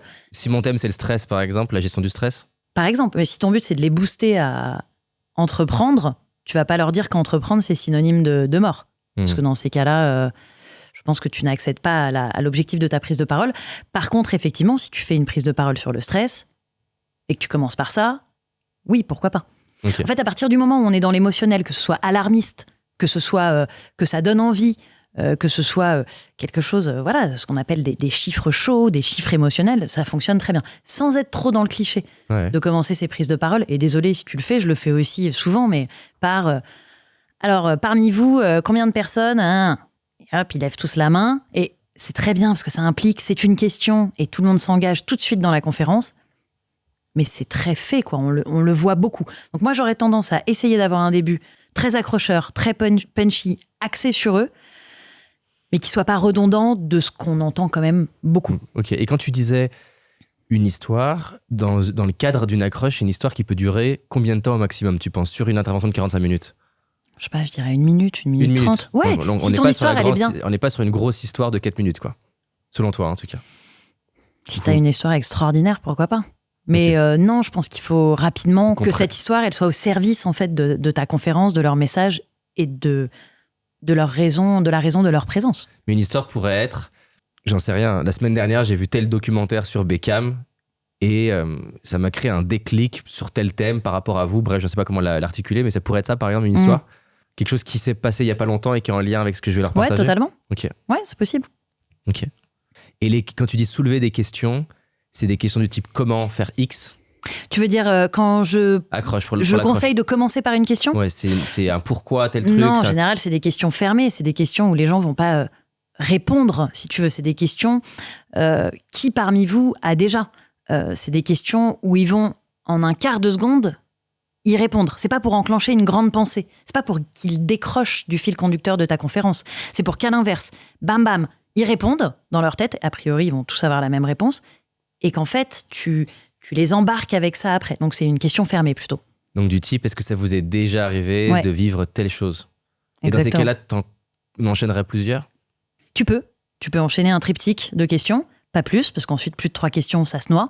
Mais 3 questions, c'est bien, parce que tu as une surenchère, tu as une redondance, et l'aspect, le triptyque fonctionne très bien en termes de rythme aussi. Ouais. Ok. Tout à fait. Et donc, ça, sur le côté plutôt comment, c'était pas dans le sens de les faire réfléchir, mais je crois que c'est Simon Sinek qui démarre avec ça sur, je sais plus comment il le formule, mais en gros, il commence avec qu'est-ce qui fait que les leaders inspirent l'action, un truc comme ça. Donc, c'est pas une question auquel le spectateur va réfléchir, mais c'est qu'il va comprendre, qu'il va avoir la réponse à cette intrigue. C'est ça, exactement. C'est un peu comme annoncer le titre d'une conférence dans ces cas-là. Oui. C'est dire, voilà vers quoi on va. Et c'est bien, parce que c'est une question qui va venir chapeauter un peu toute la prise de parole. Les gens l'entendent au début, donc ils comprennent la raison de leur présence. Ok. Ouais, pourquoi pas. Donc ça, c'est accroche. Ensuite? Bonne accroche. Ensuite, il y a pas de... T'as plein de structures différentes. Pour moi, l'idée... l'idée... Une que t'aimes bien, par exemple? Ça dépend vraiment du sujet, etc. Mais en gros, juste pour moi, ce qui est important, c'est l'accroche et la conclusion. Déjà, c'est fondamental. L'accroche, c'est ce qu'ils entendent en premier. La conclusion, c'est le dernier truc qu'ils mettent dans leur panier, en fait. Donc, c'est ce qui va leur rester, véritablement. L'accroche, pour moi, ça doit être presque un passage à l'action. Tu leur proposes presque quelque chose. Ils doivent avoir envie de se lever et d'y aller. La conclusion, tu veux dire? La conclusion, pardon. J'ai dit l'accroche? Oui. La conclusion, c'est presque un passage à l'action et elle doit venir non pas fermer quelque chose, mais ouvrir d'autres perspectives pour eux. Ensuite, dans le schéma de ta prise de parole, ça dépend de plein de choses. Moi, j'aurais tendance à avoir au début un grand pourquoi, un grand enjeu, c'est-à-dire poser soit une douleur, une crainte, une envie, mais qui est un pourquoi qui soit posé au début de la conférence. Pourquoi ce qu'on va voir est important, c'est ça? Non. En fait, le pourquoi, c'est en gros la question à laquelle ce dont tu vas parler va répondre. Comme ça, le sujet dont tu vas parler, ce que tu vas apporter comme contenu, va arriver comme une évidence et comme une réponse à un problème. Ok, tu peux l'illustrer? Je l'illustre en disant, tu vois, on a parlé de la peur tout à l'heure de prendre la parole en public. Je pourrais commencer ma conférence en disant, dans cette salle, vous êtes 100 aujourd'hui, et parmi vous, 80 personnes préféraient mourir plutôt qu'être à ma place, en train de prendre la parole devant vous. C'est normal, je vous rassure, c'est très simple. Prendre la parole en public, c'est la peur numéro 1 au monde, devant la peur des serpents, et la peur de mourir. Ok, donc accroche, je fais très caricatural, mais voilà. Et pourquoi j'ai posé ce problème-là? C'est le gros enjeu, c'est le pourquoi. C'est parce qu'ensuite, moi, ce que je vais amener dans la conférence, ça va être, en gros, mais je vous rassure, la prise de parole en public, ça se travaille, ça s'améliore, et ensemble, on va voir les clés fondamentales pour devenir un orateur impactant et qui prend du plaisir. Ok. Et en fait, ma solution ou mes apports après prennent de l'importance et sont précieux parce qu'au début, je leur ai fait comprendre, non pas qu'ils ont un gros problème, hein, là je pars d'un état problème, mais c'est pas forcément ça, mais qu'il y a quelque chose à régler, en gros. Donc c'est pourquoi changer? Pourquoi changer, exactement. Et c'est en gros venir mettre le doigt au début sur ce qui compte, sur ce qui fait mal et ce que tu vas, entre guillemets, résoudre. Et donc prenons l'exemple, encore une fois, je ne sais pas si c'est ça, mais d'entrepreneurs qui se seraient déjà lancés. Donc c'est pas un sujet de se lancer. Ok. Et c'est autour de développer leur activité. Ok. De la faire passer à un autre niveau. Ce serait c'est quoi, par quoi exemple, leur enjeu? C'est qu'ils stagnent, c'est que... Prenons l'idée qui stagne. Ok. L'idée, justement, ça va être de venir mettre en lumière au début l'inconfort, l'ennui, la médiocrité sans jugement aucun. La frustration. La frustration, exactement. Voir le déclin, c'est vrai qu'une entreprise qui ne fonctionne pas au bout de 3 ans, etc. Donc, tu peux même être alarmiste à ce moment-là, justement, comme on le disait tout à l'heure. Je crois que je me souviens plus de la stat, mais en tout cas, c'est moins de 4 sur 1000 qui passent le cap. Qui passent 10 millions d'euros de chiffre d'affaires. Oui, c'est ça, exactement. Donc, ça veut dire que tu en as 996 sur 1000 qui sont mortes après 3 ans, un truc comme ça. Voilà, par exemple, tu pourrais exprimer dans ton accroche ce gros enjeu et en disant, vous, si vous êtes là, c'est que vous ne souhaitez pas faire partie de ces 996. De ces bateaux, ces épaves, effectivement. Et donc ensuite, ce que tu vas apporter, ça va leur permettre de répondre à finalement cette finalité qu'ils veulent éviter. Yes, parfait. Ok, donc accroche, pourquoi? Et ta réponse, en fait. Okay. Là, on est sur quelque chose d'hyper binaire, mais qui fonctionne. Au niveau de la réponse, toi, par exemple, les TED, ils sont beaucoup structurés sous forme de 3 clés. Quasiment tous, la majorité, c'est ça. Qu'est-ce que t'en penses, toi, de ces structures-là? Est-ce que tu te dis, non, par exemple, sur 45 minutes, j'ai le temps de faire plus que 3 et je peux faire 5? Tu te dis quoi, toi? Non, je pense qu'il vaut mieux pas trop en faire. Il vaut mieux en dire moins, mais le dire mieux, selon moi. C'est vraiment mon live motif. Et que tu saches que, certes, t'as 45 minutes, mais si tu sais que tu dois dire énormément de choses, justement, si on en revient au débit de parole, tu vas foncer, tu vas accélérer, tu sais que t'as des tartines de trucs. Alors que si t'as 3 points, déjà, dans l'esprit des gens, ça va être très clair. A priori, ils vont les retenir. C'est comme si tu leur mettais 3 petits drapeaux en tête et ils vont s'en souvenir. Et en plus, c'est un rythme en 3 temps qui convient et qui fonctionne à notre cerveau. Et juste une chose, si tu fais une conférence de 45 minutes, tu le sais, les gens, ils vont pas tout retenir. Ils ont un temps de concentration très limité. Donc, il vaut mieux prendre le temps de mettre l'accent sur 3 points qu'ils vont retenir probablement, parce qu'il y en aura 3, que sur 7 ou 8 qui finalement vont se mélanger, vont être confus et vont faire que ça va pas être clair et qu'ils vont se perdre. On a toujours tendance à vouloir en dire beaucoup, faire plein de points, montrer des visuels hyper chargés et tout. On sait que non, en fait. Plus c'est simple, plus c'est audible, mieux je le retiens. Basta, sans être forcément hyper scolaire, mais simple. Ok, donc, et après la conclusion. Je pense que plein de gens travaillent l'accroche.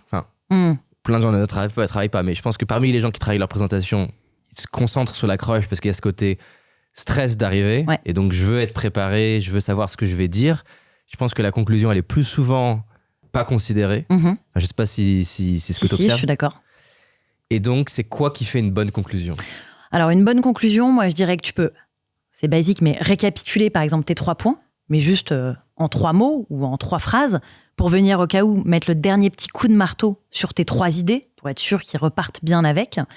Et ensuite, évoquer, comme on l'a dit tout à l'heure, une ouverture, une ambition plus lointaine et montrer à quel point ce que tu viens d'apporter pendant 3 quarts d'heure, c'est important parce qu'ils l'ont reçu, mais c'est important parce que ça peut aussi être optimisé demain ou dans un futur un peu plus lointain, et que il y a une comment dirais-je, que ça peut faire des petits, quoi. T'as une ambition et une perspective plus lointaine. Ouvrir des portes, leur donner envie d'aller se renseigner ou d'aller agir encore plus loin sur ce que tu leur as apporté. Et qu'en gros, ils sortent de la conférence, que ce soit pas la fin, mais que ce soit le début d'autre chose. Et tu utilises des formules rhétoriques? Par Oui, c'est exemple, possible. Le fait de répéter 3 fois une phrase qui démarre avec le même mot, par exemple. Ouais, ça marche bien. La version Churchill, je crois que c'est sur la plage, ou je sais plus ce qu'il dit exactement, il répète plusieurs fois comme ça. Sur la plage, nous irons, machin, machin. Sur la plage, je sais pas. Totalement. En fait, ça hypnotise le cerveau de ton interlocuteur. Et si tu le dis 3 fois, bah, t'es sûr qu'ils s'en souviennent. C'est un peu le moi président de Hollande. De Hollande, exactement. Et ça a marché, en fait. Je crois que c'est la fois où il a été président, on est d'accord, je dis pas de bêtises. C'est ça, oui. Ouais, c'est ça. Non, c'est certain même. Et en fait, tu viens ancrer ça comme une réalité, quoi, comme une croyance. Tu viens le marquer au fer rouge dans le cerveau de ton interlocuteur. A priori, si tu dis pas trop de conneries, il va y croire, il va le retenir. Donc oui. Et surtout, pour soigner la conclusion, c'est éviter de tomber dans les écueils de la personne qui termine en disant « Voilà, je sais, c'est pas ce que tu vas faire, mais la majorité des personnes, même après une bonne conférence, voilà. » Non, tu termines pas en disant « Voilà », tu termines en ayant une énorme phrase qui claque bien fort parce que tu l'as prévu. Pas forcément des trucs, une citation ou un truc incroyable, mais en fait, l'avoir prévu. C'est la dernière pierre que tu poses sur ton édifice. Si elle se pète la gueule, t'as tout qui s'écroule derrière. Donc c'est dommage. Très intéressant. Alors, on va regarder quelques personnes s'exprimer. L'idée, donc, c'est que tu puisses noter toutes les choses que tu observes. Okay. Que ce soit des choses qui sont positives, entre guillemets, selon toi, ou des choses qui peut-être le seraient moins. Toute observation. Très bien. Et je me permets de préciser que ce ne sont pas des vérités absolues. Oui, c'est ce que je clair. pense moi, vraiment. Mais d'ailleurs, c'est ça qui est fascinant avec la prise de parole, c'est que j'ai l'impression presque que les plus grands orateurs, ils enfreignent les règles de la prise de parole. Et ça, dans une certaine mesure. Pas toutes les règles, pas toutes d'un coup. Mais je pense qu'on pourrait prendre plein d'orateurs et on pourrait se dire, pourtant il est un peu monocorde et ça, il a quelque chose, il a tellement d'autres choses. Totalement.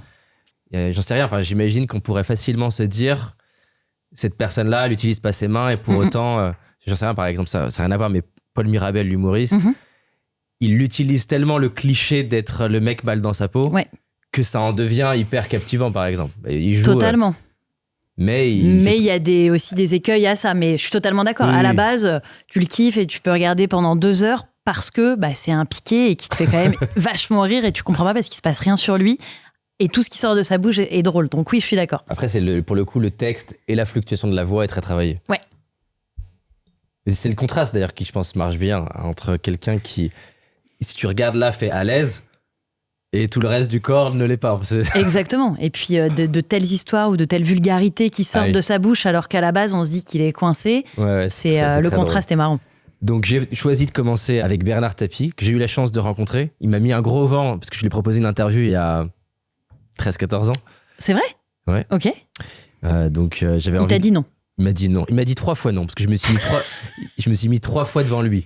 Tu vois, des fois, même répéter 3 fois les choses, ça ne sert à rien. Non, en tout cas, il m'avait marqué. À l'époque, je m'étais dit, je vais interviewer quelqu'un qui est un peu un symbole de la confiance.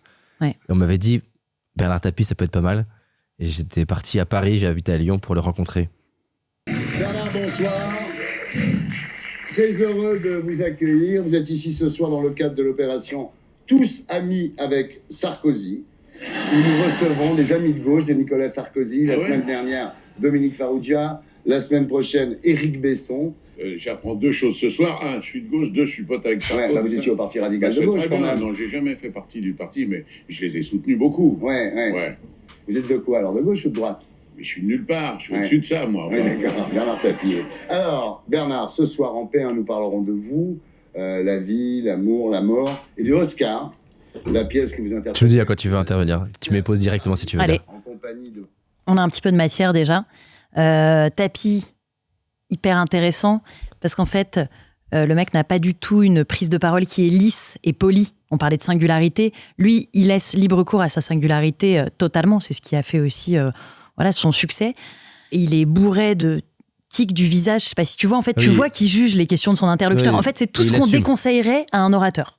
Vraiment. Tu vois, moi, Il casse le lien, entre guillemets. Exactement. Genre. Puis moi, je te dirais surtout, accueille toutes les questions sans jugement, remercie, valorise et tout. Lui, il fait l'inverse. Il fout de ma gueule, il est vulgaire, qu'est-ce que c'est j'apprends ça et tout. Et en fait, c'est ce qui fait qu'on peut se reconnaître en lui, entre guillemets. On se dit qu'il est nature, qu'il est brut, ça fonctionne. Et malgré ça, alors ça, c'est assez inexplicable, en toute extériorité politique, il a un force capitale sympathie. Ouais, c'est fou. C'est dingue. Il a un capital sympathie parce qu'en fait, tu te dis qu'il est brut, qu'il ne joue aucun rôle, justement. Et ça, c'est ce qu'on se disait. C'est hyper plaisant de voir quelqu'un qui, pourtant, est fortuné, a du pouvoir, est médiatisé, se dire, mais là, il fait pas semblant. Il est lui-même. Et je pense que, pour le coup, lui, il est comme ça quand il est tout seul ou quand il est face à 1000 personnes. Donc, très intéressant, cet aspect singulier et brut. Vous l'avez beaucoup réécrit, Beaucoup. Ouais. Ouais. On parle un peu de politique, on parle un peu justement des banques. Vous réglez Et vos aussi, comptes. il a une voix extrêmement grave. Et donc, les voix graves, c'est des vibrations qui arrivent beaucoup plus rapidement et de manière beaucoup plus puissante à l'oreille des interlocuteurs. Je ne sais pas comment te l'expliquer de manière technique, mais on le sait que les voix graves, elles font autorité, qu'elles sont entendues, etc. Et lui, il a une voix pleine de vibrations. Il y a vraiment de la matière. Sa voix, elle s'éparpille pas. C'est une matière vivante. Ça fonctionne très bien. Et ça m'intéresse cette question-là parce que moi, je peux voir que naturellement, je peux être plus ou moins grave. À quel point tu conseilles du coup de, entre guillemets, capitaliser dessus, s'entraîner. Ok. Je pourrais parler plus en bas, par exemple. Tu as déjà une voix assez grave, effectivement. Mais je remarque que, justement, vu que je vais tendance à reparler vite, Ouais. le grave, il part beaucoup plus. Tout à fait. Et je vais être dans, je sais pas, j'arrive pas à le refaire là, mais je suis concentré dessus. T'as vu, quand on analyse, on sait plus comment on parle. Mais du coup, j'ai l'impression des fois de pas capitaliser sur le fait que je pourrais avoir une voix plus grave. Ok. Après, ça se sent, les gens qui jouent de leur voix grave et qui veulent être vraiment que dans leur grave tout le temps et c'est un petit peu surjoué. Moi, je pense que quand tu parles vite, tu as la voix moins grave parce qu'elle est moins respirée. C'est-à-dire que ta voix, elle sort sur ton souffle, sur ta respiration. Donc, en gros, mieux tu respires, mieux ta voix va sortir à son état brut et donc dans les graves pour toi.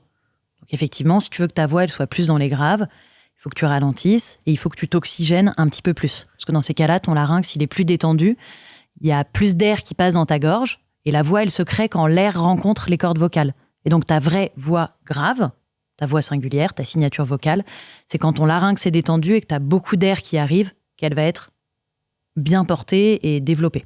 Et tu parles de respiration, c'est une respiration qu'on fait comment? Avec le nez, avec la bouche? Ça, tu peux inspirer avec le nez ou avec la bouche. C'est à ton confort. Il ne faut pas revoir ça parce que sinon on devient un peu fou quand on commence à penser à ça. En revanche, c'est la respiration ventrale qui va t'aider à avoir le larynx et la voix bien placée. Est-ce que la posture, Ouais. le fait que je me tienne plus ou moins droit, ou j'en sais rien, ou l'inclinaison de la tête, Oui. ça va jouer? Tout à fait. L'inclinaison de la tête, si tu as le menton qui est trop dans ton cou, tu vas venir obstruer ton larynx.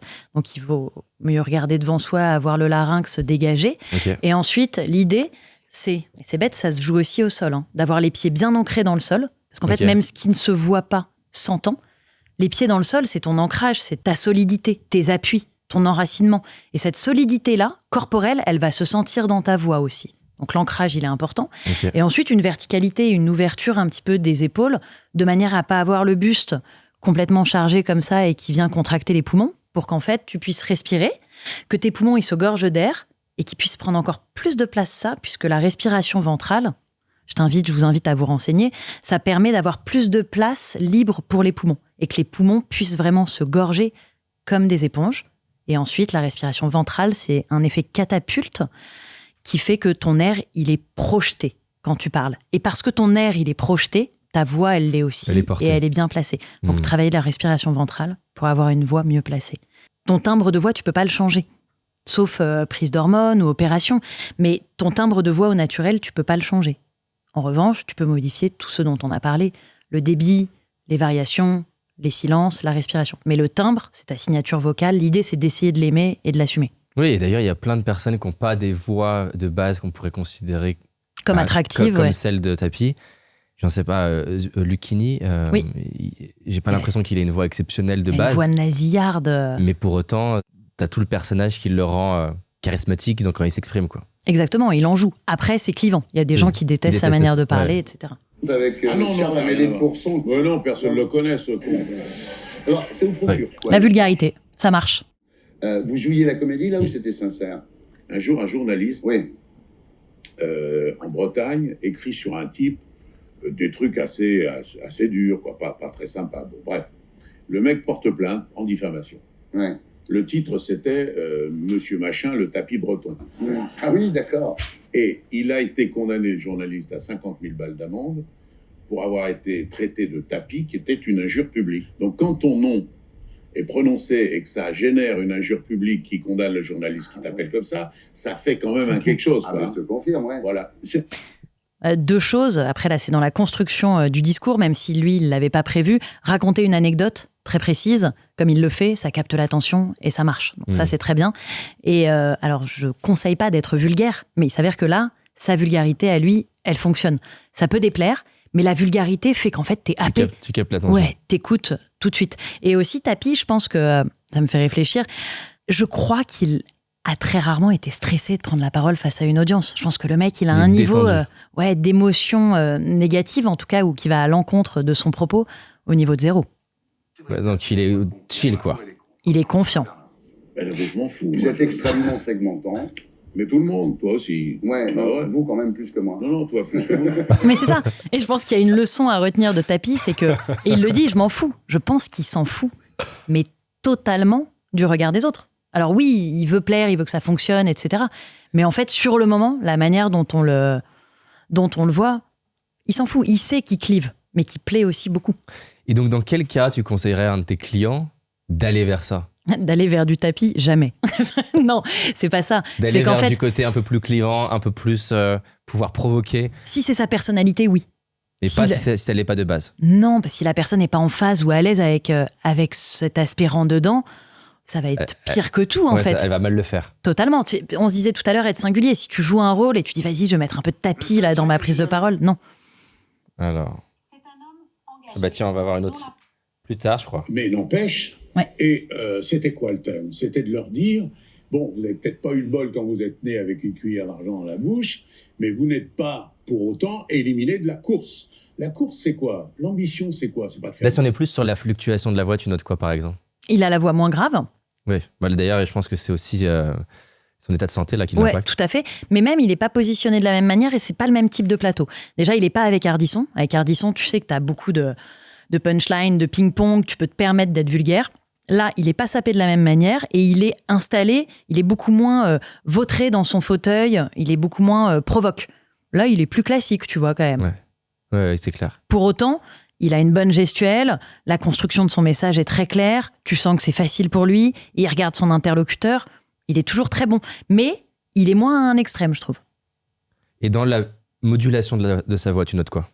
35 ans, sur la chaîne numéro 1, on fait une émission qui s'appelle Ambition, qui fait entre 12 et 15 millions de téléspectateurs. Il y avait que 3 chaînes.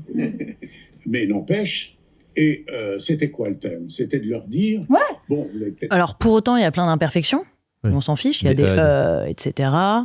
Mais par exemple, n'empêche, le fait Exactement. qu'il l'appuie, ça c'est des choses sur lesquelles t'invites à bosser? Totalement.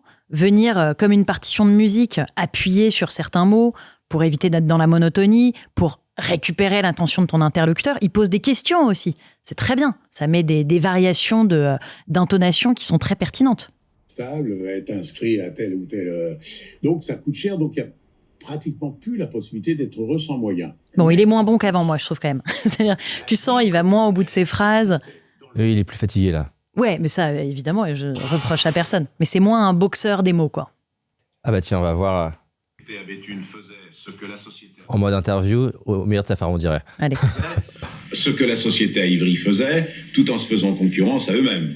Bon, tout. On ne peut pas dire tel ou tel point. Vous savez, quand un pilote est mauvais, il passe mal ses vitesses, il freine au mauvais moment, Parfait. il ne prend pas le bon volant, il débraye. Là, tu as deux choses. D'une, métaphore. Donc, il parle du pilote, je sais pas à quoi il veut en venir, mais faire une métaphore, c'est bête, ça met tout de suite le cerveau de ton interlocuteur en action. Ok. Ça fonctionne très bien. De deux, il prend de la place, en fait.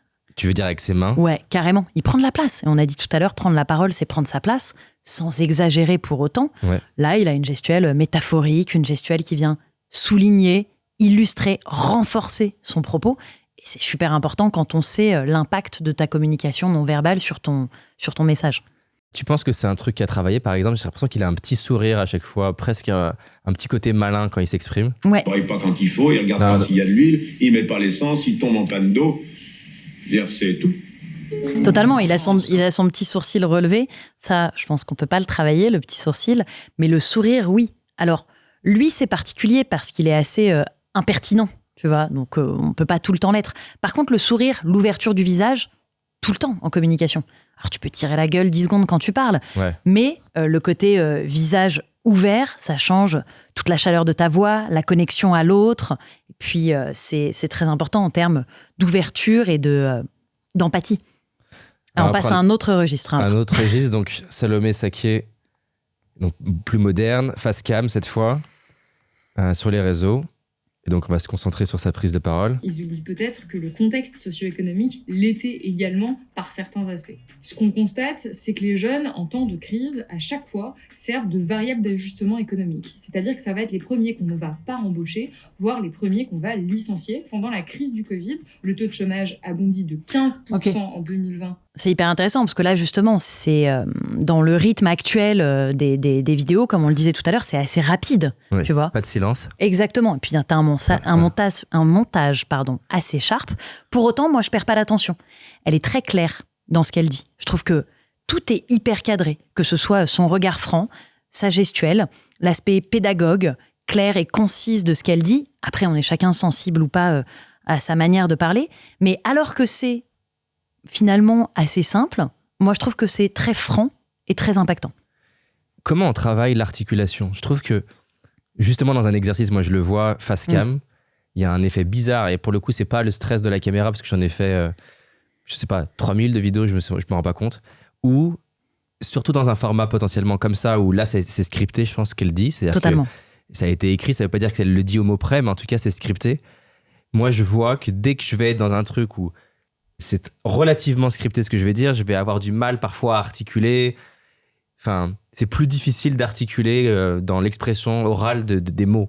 Ok, Et elle, j'ai l'impression qu'elle articule vraiment bien.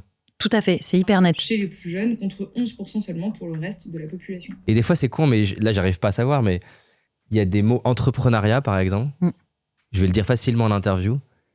Et ben, je sais pas, j'ai pas la phrase, mais très souvent en face cam, je vais, quand c'est scripté, encore une fois, quand je suis dans un flow, je l'ai pas, je vais raccrocher le mot entrepreneur. Ouais, c'est drôle. Surtout quand c'est un truc où il va y avoir une forme d'énergie. Ok. Et que, enfin, c'est pas que le mot entrepreneur, c'est quand c'est, je sais pas quelle phrase. Dans un autre flot de mots, je comprends. En fait, c'est peut-être en lien avec ce qu'on se disait tout à l'heure. Quand tu es en interaction avec quelqu'un, tu te permets plus d'avoir un temps vivant dans ta manière de parler. On a un style, là, comme on se parle, conversationnel. Donc, tu peux tout à fait respirer avant ton mot, etc. Quand tu as un script et que tu es face caméra, moi, je trouve ça très difficile parce que du coup, tu es beaucoup plus cadré. Et qui dit cadre dit beaucoup de contraintes. T'es censé avoir une diction beaucoup plus propre. Face caméra, dès que tu butes sur un mot, on ne voit que ça. Donc, je pense qu'il y a plus de pression. Et puis, tu es dans un cadre aussi... pour le coup, tu joues un rôle face à une caméra. C'est OK, go, on tourne. T'es pas en interaction avec quelqu'un. Donc, je pense que la diction, elle est plus difficile sur le plan mental à ce moment-là. Et ensuite, elle se travaille, la diction, l'articulation, mais que ce soit pour du face caméra ou de l'interview, avec plein d'exercices, comme si t'allais à la salle de CrossFit pour la bouche, en fait. T'as C'est-à-dire, plein par d'exercices. Le truc du stylo, par exemple. Ouais, exactement. C'est très scolaire, mais il y a T'en as rien fait, de toi mieux. Ah, totalement. Moi, j'en ai fait parce que j'adore scander mes propos. Je trouve ça très important d'articuler. Après, Mais c'est quoi, par exemple, c'est quoi les 2 exercices qui t'ont le plus aidé? c'est les 2 exercices les plus connus, et ils sont très connus parce qu'ils fonctionnent. Tu te mets un stylo dans la bouche, et en fait, avec le stylo dans la bouche, tu as une contrainte. Et c'est ultra délicat de se faire comprendre avec un stylo dans la bouche.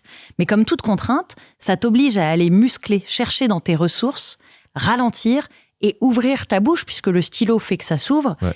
Et donc, tu vas soigner, ralentir, surarticuler. Ça, c'est la première étape. Deuxième étape de l'exercice, t'enlèves le stylo, après 2-3 minutes. Et tu dis ce que tu veux ou tu lis un texte? Tu peux lire un texte, comme ça, tu t'embêtes pas à penser à quelque chose. Ouais. Tu lis un texte avec le stylo. Deuxième étape, t'enlèves le stylo, tu relis le même passage, sans le stylo. Et là, ta bouche, ce qui se passe, c'est qu'elle conserve l'empreinte mémorielle du stylo et elle continue à agir comme si la contrainte était encore là, puisque la contrainte, elle la sent encore presque, puisqu'elle a développé les bons réflexes. Et ça, si tu le fais de temps en temps, sur le moyen terme, ça te permet vraiment de prendre de bonnes habitudes, de muscler et d'avoir une diction beaucoup plus claire. Premier exercice. Et c'est quoi? C'est 3 fois par semaine? Oh, 1 fois par semaine, ça suffit. Tu te fais 5 minutes avec une baguette ou un stylo dans la bouche 1 fois par semaine. Et tu vas progresser. Et tu vas progresser. Et ensuite, tu peux le faire aussi ponctuellement, juste avant une prise de parole. Parce qu'avant une prise de parole, tu peux avoir la mâchoire serrée, du stress. Et faire un exercice concret, déjà, ça te fait pas penser au stress et ça t'échauffe. La prise de parole, c'est un sport, donc tu t'échauffes. Donc ça, c'est le premier. Ça, c'est le premier. Deuxième exercice, les vire-langues. Les vire-langues, c'est les phrases difficiles à prononcer qui font virer la langue. Tu sais, genre 16 chaises sèches, que tu vas répéter 3 fois d'affilée. Si tu veux le faire, n'hésite pas. Donc 16 chaises sèches. Deuxième. Faut le dire 3 fois pour que ce soit dur. Ah oui, ok. 16 chaises sèches, 16 chaises sèches. Super, t'es très fort, parfait. Je suis très fort, j'en sais rien. En fait, cette phrase, étant donné qu'elle est difficile, a priori, tu vas ralentir, tu vas préciser ta diction, et ensuite, le reste de ce que tu vas énoncer va te paraître facile. Donc, tu cherches des vire-langues sur Internet, tu t'en fais un petit medley de 10 vire-langues, ça te fait travailler, ça t'échauffe, ça muscle, ça précise, et le stylo dans la bouche. Et donc, tu penses que, typiquement, je pense qu'elle est journaliste à la base, je sais pas exactement ce qu'elle est, tu penses que c'est le genre d'exercice qu'ils font? Je pense que c'est peut-être des personnes, parce qu'elle produit énormément de contenu, qui ont suffisamment maintenant d'expérience pour que, en fait, le fait d'avoir de l'expérience suffise. Parce que je pense que le fait de pratiquer est le meilleur des exercices. Et qu'au final, vu qu'elle veut être précise dans ce qu'elle dit, pratiquer lui permet d'avoir une bonne diction. Mais sinon, oui, il y a beaucoup de journalistes. Moi, j'ai travaillé à la radio pendant un petit moment. Et tu as beaucoup de journalistes, avant de prendre l'antenne, qui s'échauffent avec un stylo dans la bouche. Hop, c'est à eux, ils l'enlèvent. Et ils ont la diction tout à fait déliée. Super. Aujourd'hui, les jeunes font face à des difficultés économiques qui sont inédites et qui rendent très difficile l'insertion sur le marché de l'emploi. Comment savoir sur quel mot insister? Moi, je pense que c'est quelque chose que je fais relativement. Mais par exemple, quelqu'un qui nous écoute, comment savoir quels sont les mots sur lesquels appuyer et jusqu'où les appuyer? Parce qu'on peut vraiment aller trop loin, entre guillemets. Ouais, ça peut être très lourd. En 82, les emplois dits précaires, d'auto-entrepreneurs, de CDD, d'intérim, représentaient 17% des emplois des jeunes. Aujourd'hui, ils en représentent 52%. C'est exactement ce qu'elle fait. Par exemple, là, elle veut valoriser des chiffres, elle veut les sortir du lot. Elle appuie dessus, exactement. Donc, soit tu es préparé en amont et en gros, tu te surlignes les 4 ou 5 mots que tu veux valoriser, comme je viens de le faire, même si ça n'a pas de sens. Ou c'est un impro, tu penses? Ah non, je pense qu'elle a l'habitude. Elle sait qu'elle sort des chiffres, elle ne veut pas qu'ils passent inaperçus. Pour qu'un chiffre soit entendu, elle va les appuyer. Ok. Aujourd'hui, les jeunes sont beaucoup plus exposés que n'ont pu l'être leurs aînés à la précarité de l'emploi. Donc, dans beaucoup de cas, c'est pas que les jeunes ne veulent pas travailler, c'est qu'ils ne peuvent pas travailler. Ils ne peuvent pas travailler dans de bonnes conditions, c'est-à-dire qu'ils ont beau travailler, ils ont beau tout donner. Là, c'est intéressant, elle la voit rarement à la souris. Totalement. T'as raison. Je trouve qu'elle est assez froide en termes d'expression, ce qui n'empêche pas à la bonne transmission de son propos, mais tout d'un coup, quand elle sourit, c'est surprenant. Donc effectivement, ça amène une couleur en plus, c'est attractif, et je parle pas du sourire de séduction du tout, mais tout de suite, dès que quelqu'un sourit, t'as envie de l'écouter quand même. Ils n'arrivent pas à accéder à la stabilité de l'emploi, et parfois, ça devient éreintant, à tel point que certains jeunes finissent... Mais tu penses que là, 4 minutes 12 comme ça, est-ce que c'est pas trop... monocorde au bout d'un moment? Si, on est sur un style ultra journalistique, elle donne beaucoup de contenu, beaucoup d'informations, elle cherche pas du tout à être fun, et c'est pas le propos. Donc oui, je pense que clairement, elle fait le tri. Les personnes qu'elle n'intéresse pas vont partir. Ouais. Et donc là, on va la voir en interview. Qu'un simple ressenti, qu'il y avait bien des clichés qui étaient diffusés sur les jeunes, qu'il y avait bien un regard aussi qui pouvait être diffusé dans les médias, par la bouche aussi des politiques, qui était négatif et qui, à mes yeux, devait être déconstruit. En tout cas, c'est ce que j'ai essayé de faire. C'est ce que vous avez essayé de faire. Il y a aussi une anecdote assez marquante que vous citez au début de votre livre concernant justement...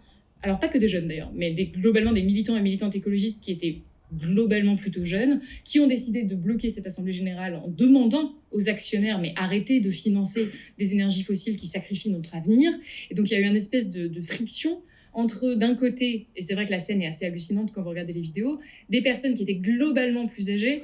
Tu vois, je pense qu'il faut qu'elle fasse gaffe. Après, là, je sais pas quel est l'événement, mais c'est dense ce qu'elle dit. Elle fait pas du tout des phrases courtes. C'est difficilement digeste. Ouais, exactement. Et encore une fois, je pense que c'est dur de rallier tout le monde, non pas à sa cause, parce que c'est pas le souci, mais à l'écoute de son propos. Je pense qu'elle est vachement, et c'est ça qui est intéressant, elle est beaucoup dans le fond de ce qu'elle dit. Et je pense qu'elle travaille peu sur la forme de ses prises de parole. Malgré elle est écoutée, elle est entendue, elle est journaliste. Mais elle, ce qui lui importe, c'est pas du tout de faire bonne figure ou d'être entendue. C'est de dire le message qu'elle veut dire. Ok. Là, c'était un pitch. Ah tiens, Simone Veil. Je trouve dans cette situation d'angoisse, si bien décrite et analysée par certaines des personnalités de votre commission spéciale. Donc je dis, donc c'est le pitch par rapport à l'avortement, donc. Entendu au cours de l'automne 1973. Actuellement, celles qui se trouvent dans cette situation de détresse, qui s'en préoccupe? La loi les rejette non seulement dans l'opprobre, la honte et la solitude, mais aussi dans l'anonymat et l'angoisse des poursuites. Contraintes de cacher leur état. Tu dis quoi pour l'instant ? Alors, moi, je trouve ce discours extraordinaire parce qu'elle a énormément de courage dans le sens où elle s'adresse principalement à des hommes qui sont devant elle dans l'Assemblée et elle parle des femmes. Et du coup, son propos est très sur l'émotionnel et elle a tout à fait raison. En fait, l'idée est de faire comprendre aux hommes qui sont devant elle la situation des femmes qui ne sont pas en droit d'avorter. Et je trouve qu'elle le fait très bien parce qu'elle a un ton très solennel, très grave et pour le coup qui est à propos et qui fait qu'elle est alignée entre ce qu'elle dit et la manière dont elle le dit. Elle a un ton posé, elle fait des silences et elle se permet de prendre son temps. Et qu'est-ce qu'elle pourrait améliorer ? Bah là, elle n'a aucune gestuelle, par exemple. Ok. Mais probablement parce que c'est très institutionnel, qu'elle a son papier, qu'elle lit ses notes en plus. Mais effectivement, les gestes n'existent pas du tout. Après, je pense qu'elle veut rester sobre. Ceux qui se sont préoccupés d'aider ces femmes dans leur détresse.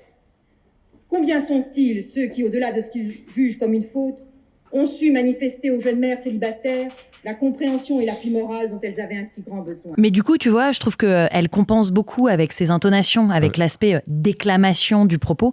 Et moi, c'est vrai que ce discours, je l'ai beaucoup entendu, plus que vu. Et je trouve qu'il s'écoute presque, plus qu'il ne se regarde. Donc là, c'est parce que c'est notre projet. C'est parce que c'est la plus mauvaise prise de parole du monde. Tu penses ? Non, mais presque. Jusqu'au bout. Mais maintenant, votre responsabilité, c'est d'aller partout en France pour le porter et pour gagner. Ce que je veux, c'est que vous, partout, vous alliez le faire gagner parce que c'est notre projet. Ah. C'est ahurissant. Donc, hop, on met l'aspect politique à côté. Mais ça, on pourrait croire que c'est un sketch, en fait. Enfin, je ne sais pas ce que tu en penses. Moi, je vois ça, j'ai l'impression de voir un sketch des inconnus. Et en même temps, c'est ce qui fonctionne. C'est-à-dire que son émotion le sert et le dessert. Il est complètement dépassé par ses émotions. On dirait un enfant qui se met dans un état démentiel. Sa voix déraille totalement. Il a un regard de diable. Il a des gestes, mais à faire péter les murs autour de lui.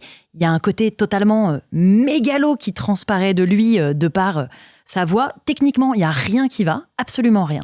Mais ce discours, on le retient. Et surtout, les gens qui étaient d'accord avec lui se disent, en fait, le mec, il est en accord avec ce qu'il dit puisque les émotions prennent le dessus. Et c'est à ce moment-là que les émotions servent ou desservent. Et là, moi, j'ai pas de réponse. Il y a une incohérence totale. Puisque ici, ces émotions le font dérailler. Mais parce qu'il déraille, on se dit, ouais, il est à fond dans son projet et OK, on va le suivre. Bon, après, on se dit qu'il a été à fond pendant 15 jours après ce discours, je pense. Mais donc, du coup, c'est quoi pour toi la lecture sur le côté parce qu'on pourrait se dire, effectivement, ça a marché, il est à fond, la salle crie avec lui, ils sont au taquet. Bah, moi, ce que je lis, c'est que son discours n'est pas professionnel en termes de technique, que quelqu'un qui se présente aux élections présidentielles, même s'il il a plein d'enthousiasme, il est humain, il est emballé, pour moi, c'est assez dangereux de voir quelqu'un qui ne maîtrise pas du tout ses émotions comme ça. Parce que là, on parle de non-maîtrise d'émotions dans un discours, les émotions prennent le dessus. Mais si on se dit que ce mec va être à la tête de l'État, moi, je trouve que ça peut être inquiétant. Donc, j'aurais tendance à baisser totalement les curseurs de l'émotion pour ce type de discours. Je trouve que ça n'a pas du tout lieu d'être.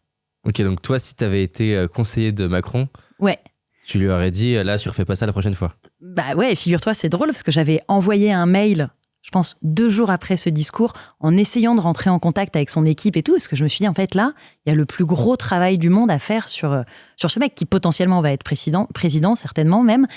Et oui, il y a énormément de travail à faire. Et je m'étais dit, mais comment il travaille ? Et j'avais vu qu'il travaillait avec un chanteur lyrique. Et je me suis dit, ouais, mais ça ne se voit pas du tout. Donc oui, un gros travail de respiration, de voix, de gestion des émotions. Est-ce qu'il y a un endroit, on pourrait le trouver où tu te dis qu'il est meilleur ? Ouais, bah là, il est pas mal dans ça. Des positions de Madame Le Pen qui ne correspondent pas aux positions que votre parti et vos parlementaires défendent. Parlement européen, par parenthèse. Qu'il s'agisse de protéger les Ukrainiens quand ils viennent sur notre sol, comme des sanctions additionnelles après le premier paquet, comme de l'aide à l'Ukraine d'ailleurs, à laquelle vous êtes aussi opposé, l'aide financière. C'est faux. Non, c'est un fait, Madame Le Pen. C'est faux. Ce sont les votes. Et c'est d'ailleurs ce que vous venez de dire, complètement le contraire des positions que vous avez historiquement tenues. C'est intéressant. Après là, il débat face à une personne, ce qui n'a rien à voir que de faire un meeting. À ce moment-là, il est président en place déjà, je crois. C'est le deuxième fois. Voilà, ok. Il est totalement en maîtrise, voire il a l'impression de s'en foutre un petit peu. Mais en fait, c'est pas qu'il s'en fout de ce moment-là, c'est qu'il montre à son interlocutrice, Marine Le Pen, je m'en fous de toi. Exactement, qu'elle ne mérite pas ou qu'elle n'a pas suffisamment d'importance ou que ses idées sont tellement pas à la hauteur des siennes qu'elle ne mérite pas son regard, son attention, son respect.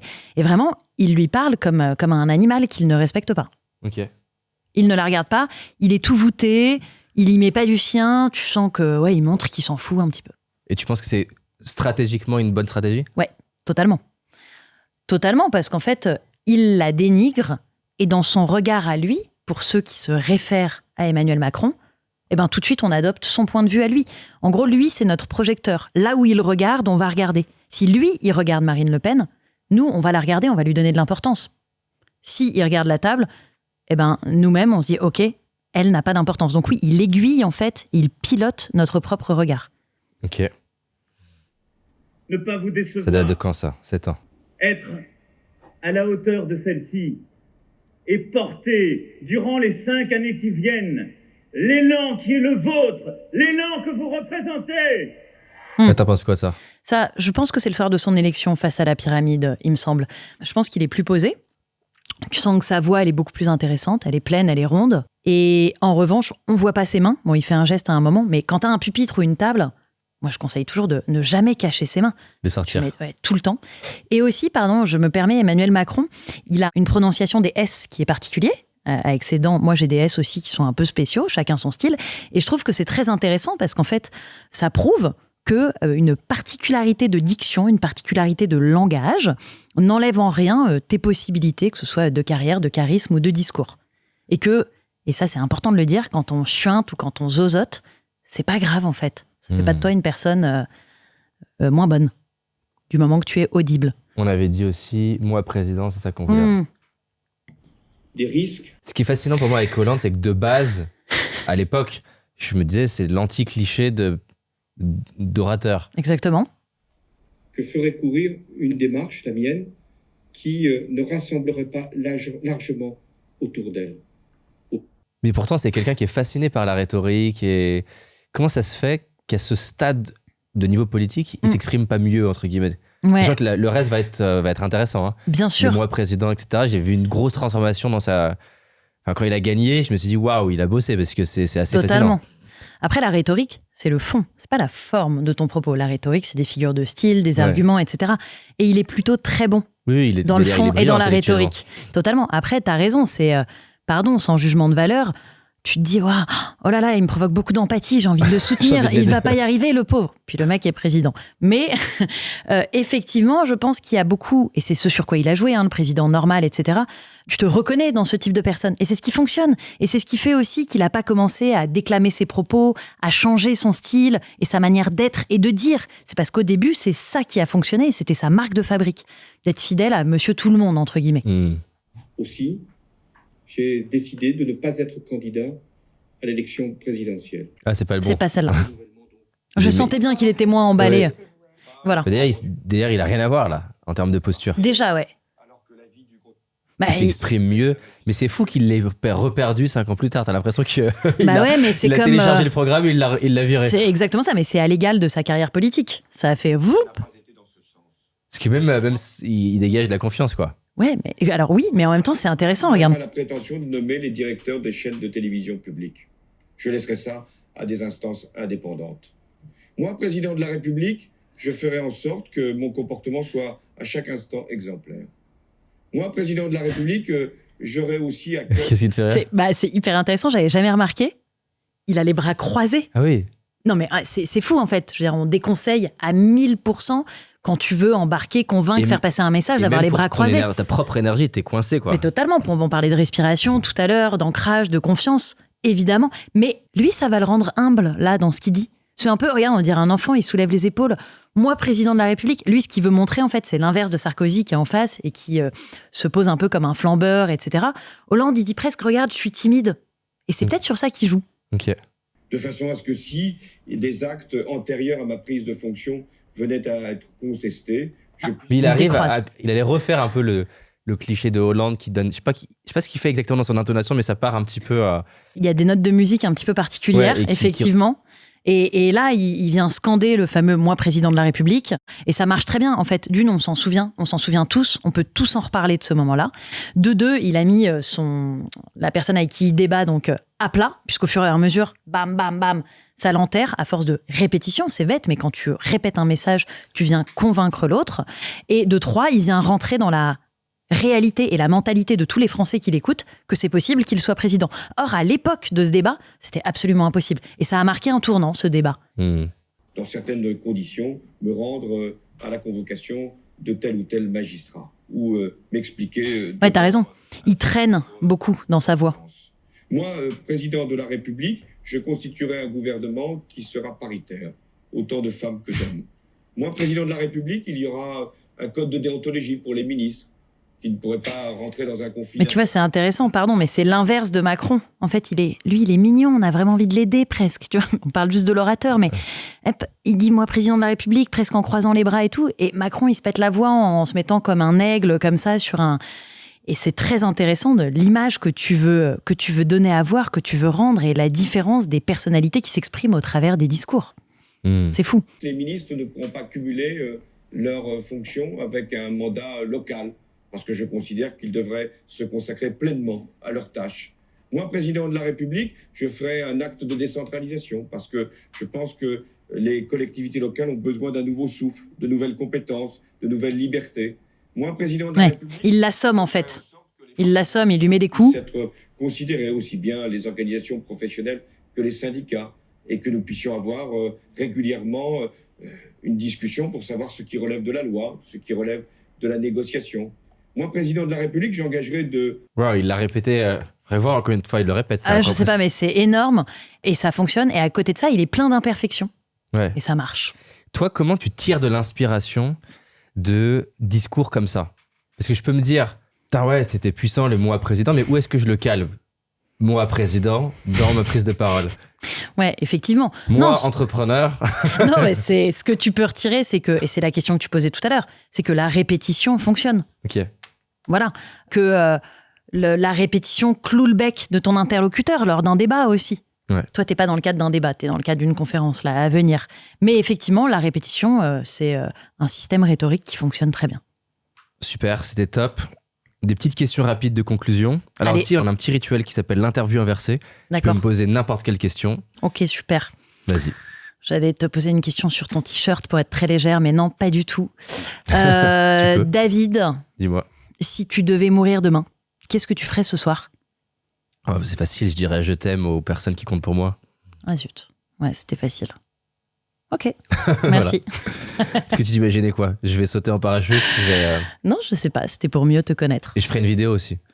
Si je sais que je meurs ce soir, je fais une vidéo à mon audience pour leur dire ce que j'ai sur le cœur. Ok. Je leur souhaite de vivre une vie de ouf. Ok. Est-ce que tu penses, enfin la réponse c'est forcément oui, mais qu'est-ce qui a évolué dans la manière dont on prend la parole en public entre justement les images de Simone Veil et aujourd'hui ? Je pense que c'est le temps de concentration de l'audience auquel on doit s'adapter. Qu'aujourd'hui on doit être beaucoup plus sharp, beaucoup plus simple, malheureusement beaucoup moins philosophe et capter l'attention beaucoup plus vite. Ce serait quoi pour toi un truc un peu contre-intuitif, paradoxal, qui est utile en termes de prise de parole en public? Quelque chose qui va un peu à contre-courant de ce qu'on pense souvent en prise de parole en public et qui permet de passer une idée, de transmettre, de convaincre, de persuader. Beaucoup de gens pensent qu'il s'agit de faire comme ça et en réalité, c'est l'inverse. Bah, ce qu'on s'est dit aussi déjà, 2 points. Ne pas assommer les gens de propos et peut-être leur dire juste une chose et pas 40 choses. Donc dire ce qui compte vraiment pour qu'ils le retiennent. Et peut-être, alors qu'on croit qu'il faut, pour impacter, qu'il faut, entre guillemets, être supérieur, même si je sais que c'est pas ce qu'on pense, mais ce qu'il faut, c'est se mettre au niveau de l'autre. Je parle pas sur un plan d'importance ou hiérarchique, mais en fait, à partir du moment où, si tu as une audience devant toi qui est assise et que tu commences sur une scène debout, pour moi, si tu vas t'asseoir au bord de la scène et que tu leur parles, tu te mets à leur niveau, bah tout de suite, ça va marcher. Stylé. C'est quoi un apprentissage que tu as eu dans la douleur? Dans la vie ou dans mon travail? L'un ou l'autre. Que j'ai eu dans la douleur, bah, c'est que c'est le fait de parvenir à m'aimer moi-même qui va faire qu'ensuite je pourrais être aimée par les gens que j'aime, mais que c'est un immense cliché, mais c'est ce que j'apprends tous les jours. C'est que la personne la plus importante, c'est moi et que j'essaye de m'aimer tous les jours. Et c'est quoi le moment qui a déclenché ça? Bah, des ruptures ou une rupture amoureuse qui te met dans une merde émotionnelle absolue et qui te fait croire quand t'es jeune que tu n'es plus personne parce que tu n'es plus aimé et qui te fait comprendre qu'en fait, c'est pas de l'amour de l'autre dont tu as besoin en premier lieu, mais c'est de t'aimer ton toi-même. amour de toi-même. Intéressant. Qu'est-ce que peu de gens savent sur toi? Bah, je vais pas te le dire. Bah, surtout, justement, bah non. Jusqu'à maintenant, qu'est-ce que peu Ah de ouais, gens moi savent je sur suis toi? très secrète. C'est vrai? Ah ouais, totalement. Bah, peu de gens savent sur moi. Ça peut être un truc léger, hein? Bien sûr, ça peut être un truc léger. Bah ouais, moi je suis hyper émotive. Je pense que je pleure tous les matins et tous les soirs. Waouh! Ouais, c'est dur. Pas facile tout le temps. Très sensible. Très sensible. La majorité de mes émotions s'expriment au travers des larmes. Donc c'est une forme de libération pour toi? Totalement. Ça peut être positif. Et c'est intéressant parce qu'il y a plein de personnes qui sont très sensibles, dont je fais partie d'ailleurs.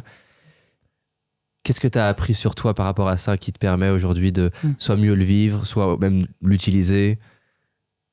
Plusieurs étapes et j'espère encore d'autres à venir.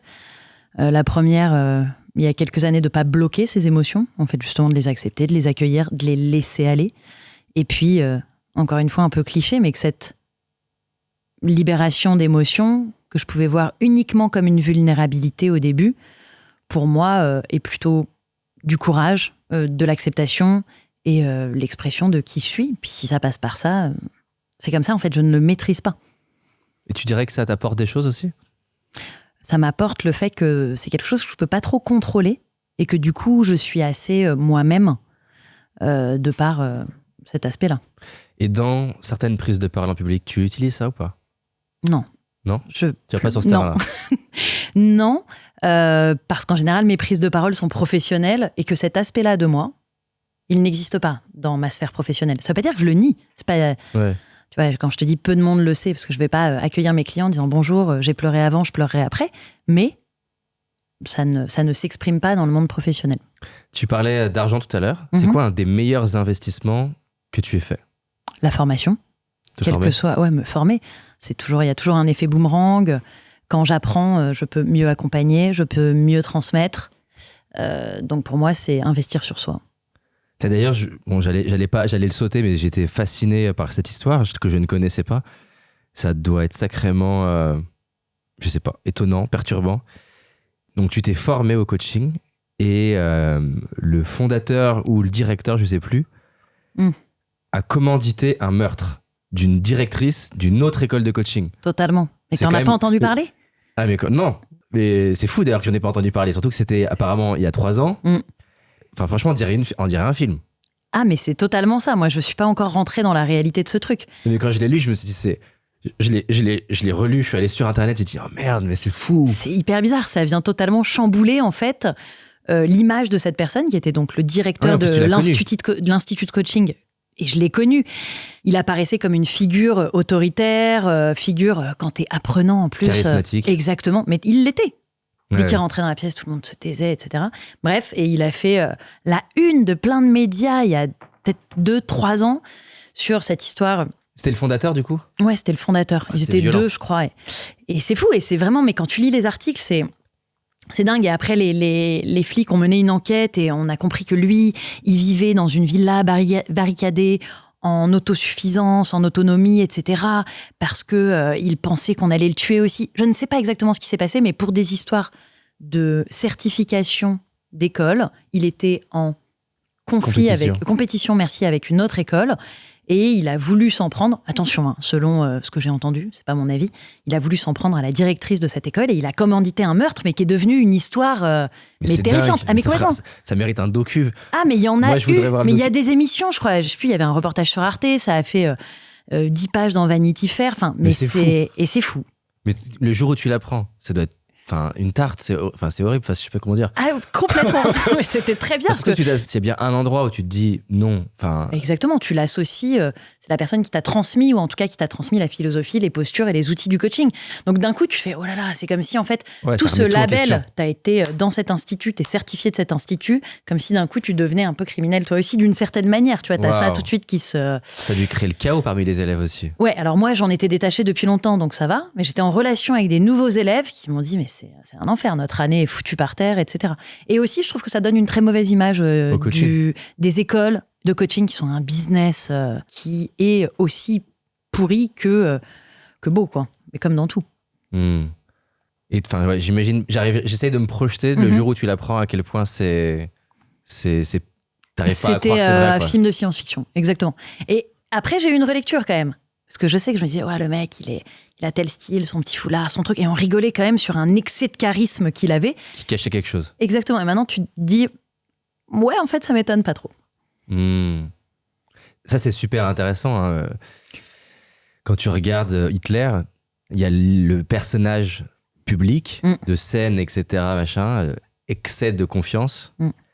Et apparemment, quand il était tout seul, il se repliait sur lui-même, complètement impuissant, à pas être bien. Et t'avais vraiment 2 personas extrêmement différents. Et j'aime bien cet exemple parce que souvent, il y a des personnes qui me décrivent, des gens qui connaissent, personnages publics ou non, en disant mais tu verrais comment il a tout le temps confiance. Je dis attention, tu sais pas. Le personnage que tu vois, c'est une partie de la réalité. Et c'est fascinant, effectivement, quand la personne elle a un désir de projeter uniquement un visage de surpuissance, ça cache très souvent un complexe d'impuissance. Totalement. Tu as une question d'équilibre en général qui est très, très présente. Je sais qu'à titre personnel, si je peux me permettre, moi, quand j'étais ado, par exemple, j'étais une personne assez sur la défensive, j'étais assez agressive.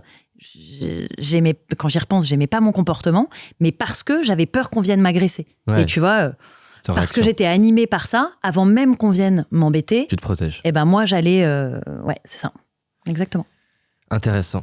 Qu'est-ce que tu souhaites aux personnes là qui nous écoutent, si tu avais un dernier message à partager ? Je leur souhaite de décider de travailler leur communication orale s'ils le souhaitent et s'ils le peuvent. Parce qu'en fait, évoluer dans sa communication, ça peut permettre d'évoluer dans plein d'autres sphères, comme on a essayé de le démontrer, toi et moi, aujourd'hui. Et je leur souhaite de prendre du kiff en prenant la parole. Parce qu'on a parlé de peur, on a parlé de stress, on a parlé de rougeur, on a parlé de sueur. Mais en fait, il y a aussi des moments où quand tu prends la parole, tu prends un plaisir que tu ne retrouves nulle part ailleurs. Une sorte d'adrénaline qui peut être quand même identifiée à des moments de courage et de bravoure qui sont extrêmement jouissifs. Et quand on arrive là, et c'est pas tout le temps, tu touches à un plaisir à côté duquel il aurait été dommage de passer. Et c'est drôle ce que tu dis parce que donc j'ai fait un premier TED que j'ai pas aimé parce que typiquement j'ai... pour la première fois de ma vie, essayer d'écrire un texte et de l'apprendre par cœur. Donc j'étais très tendu, très rigide à l'intérieur de moi. Et même s'il a marché dans une certaine mesure, moi, j'aime pas me voir parce que je sais, je vois comment je suis tendu. Le deuxième, que j'ai d'ailleurs beaucoup moins préparé, je le préparais quasiment la veille, le jour même. Je me suis dit 3 mots avant de monter sur scène. C'est pour ça que je réagis à ce que tu viens de dire.